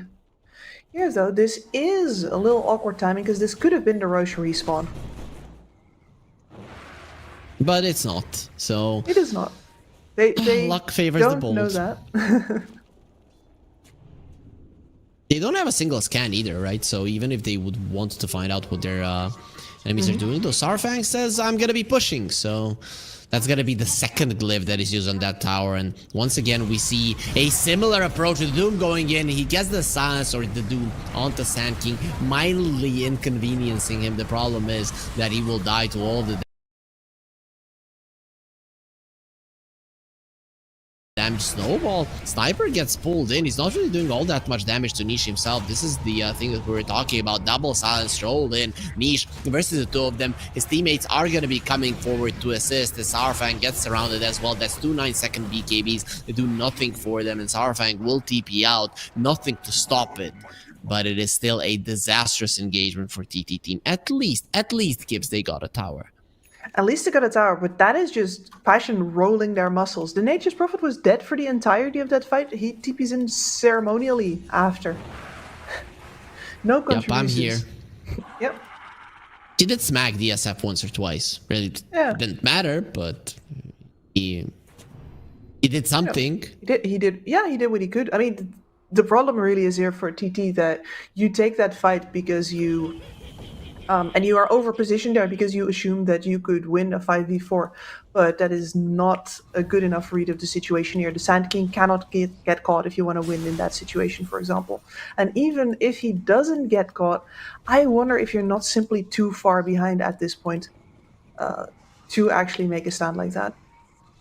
The thing currently in Dota is if you're super far ahead with a hero like a Doom, you have only one target, and it's the enemy aura builder, most often the offlaner, right? The second that he dies, if you're ahead, you're winning the fight, because they're not going to be able to sustain themselves. They're not going to be able to fight for longer than 10 seconds, and with all of your auras, you definitely will.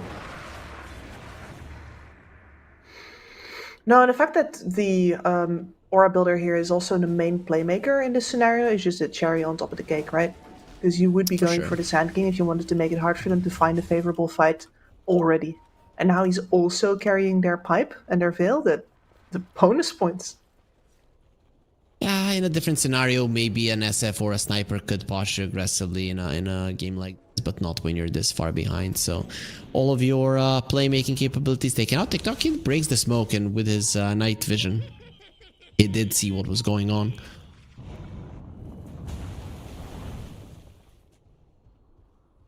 There's an Aghanim Scepter, Kip, so we are going to be seeing some nice grabs from the Earth Spirit. I'd like to see a blink.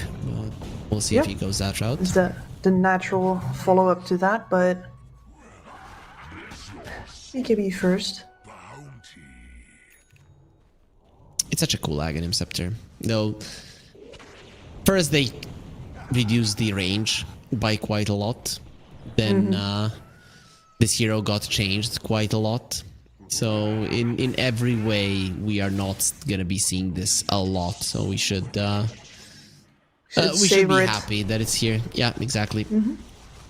Let's see if Niche is going to give anybody a ride out of the base. So TikTok Kid said Zahodite. That means come, right? You know, the classic Bruce Lee or Jackie Chan movie. It's the little hand move. Yep. Yeah, the hand Fight move. me. Yeah. Well, they're coming. Yeah, you don't want to push? No problem. We're gonna be coming to you. That's the Aegis down, and well, help is coming. He has the BKB Requiem. That's never going to work, but they're just gonna smack him down.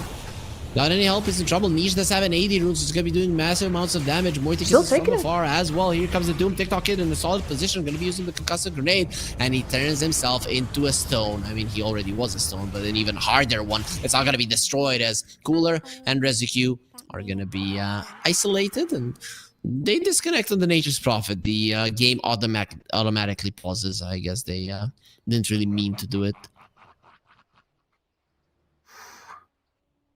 Fantastic call once again, though, from Passion saying, okay, you got through our Aegis and our Nature's Prophet.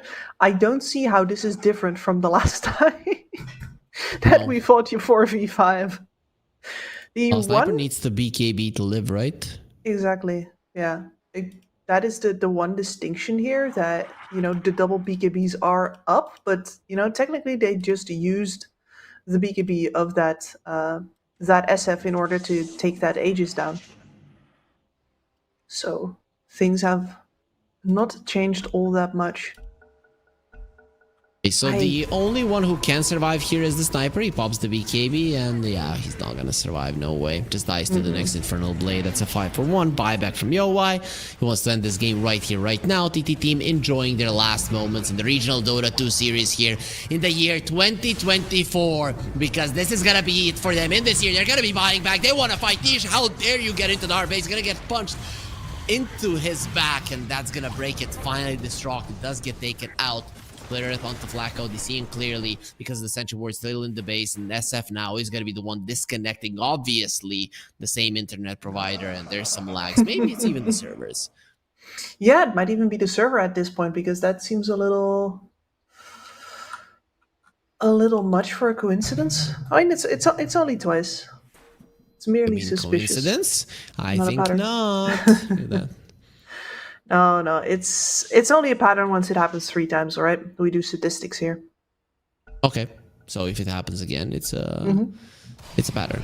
Okay, we're And we waiting will be for writing it. a- Tusk still alive. Dahlia's to the Gleipnir, and that's the Hurricane Pike that doesn't even get you closer to your base. It just gets you closer to death. He's standing his ground, hiding in the trees. GG will be called. TT team have nothing else left to offer. Passion UA have won the series 2-0, and rightfully so, got themselves to the playoffs. Yeah, and you can really see how eager they are to keep on control of that momentum of this game in the way that they react after they lose fights, right? Because, maybe their enemy takes the mid tower or something like that, and you'll just see Passion striking back in the enemy jungle immediately after. Anyway, and that happens time and time again. This team is not intent on letting go of the tempo of the game whatsoever. That's a dominant playstyle. That's when it can get you far, and that's one where all of the lessons that you learn from playing like this are always going to be down to very clear mistakes that you yourself made, which means that in turn you have very easy evaluation. Because if you sit back, it's really hard to do that. So it is entirely possible that this team is going to continue learning and evolving fast. That is true, and I've been seeing them through a lot of these. People talk about tier 1 tournaments, and that there's been quite a lot of like million plus tournaments this year. There have been a lot of tier 2 tournaments as well. I mean, on top of our regional Dota2 series, there have been a couple of more. Of course, this is the one where you find the best teams, the best prize pool, and the best casters, of course. So this is where Passion UA are going to be developing the most. Gibbs, I had high hopes for the first 2 series of the day, and they were just easy 2-0s. I never had any hopes for something other than exactly this happening for the third series of the day. So before we go to a break, you're gonna give me hope that Habu can do something to one move. Give me that Finnish pride. Finnish pride, like, for sure, if they have some sisu, they will at the very least fight to the bitter end. And, you can always hope that your enemies perhaps are a little complacent because their position is already secured. Well, they do need a 2-0 on one move if they want to be first and go directly to the semifinals. So I think they're going to be coming in swinging, and we're going to be coming back in 35 to 40 minutes because that's when the last series of the day will start.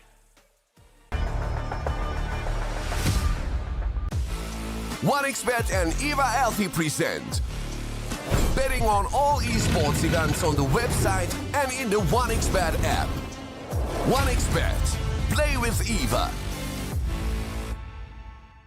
The new OneXBet energy drink. So you don't have to limit yourself tonight with only one victory. You can bet on any game at OneXBet betting company. Dota2, KS2, League of Legends, and many others. Big wins, fast payouts, reliable bookmaker. The new breakthrough and innovative phone with OneXBet app. With OneXBet app, you can register and start betting in just one click. Intuitive interface and thousands of sports events every day. User-friendly app. Big wins, fast payouts.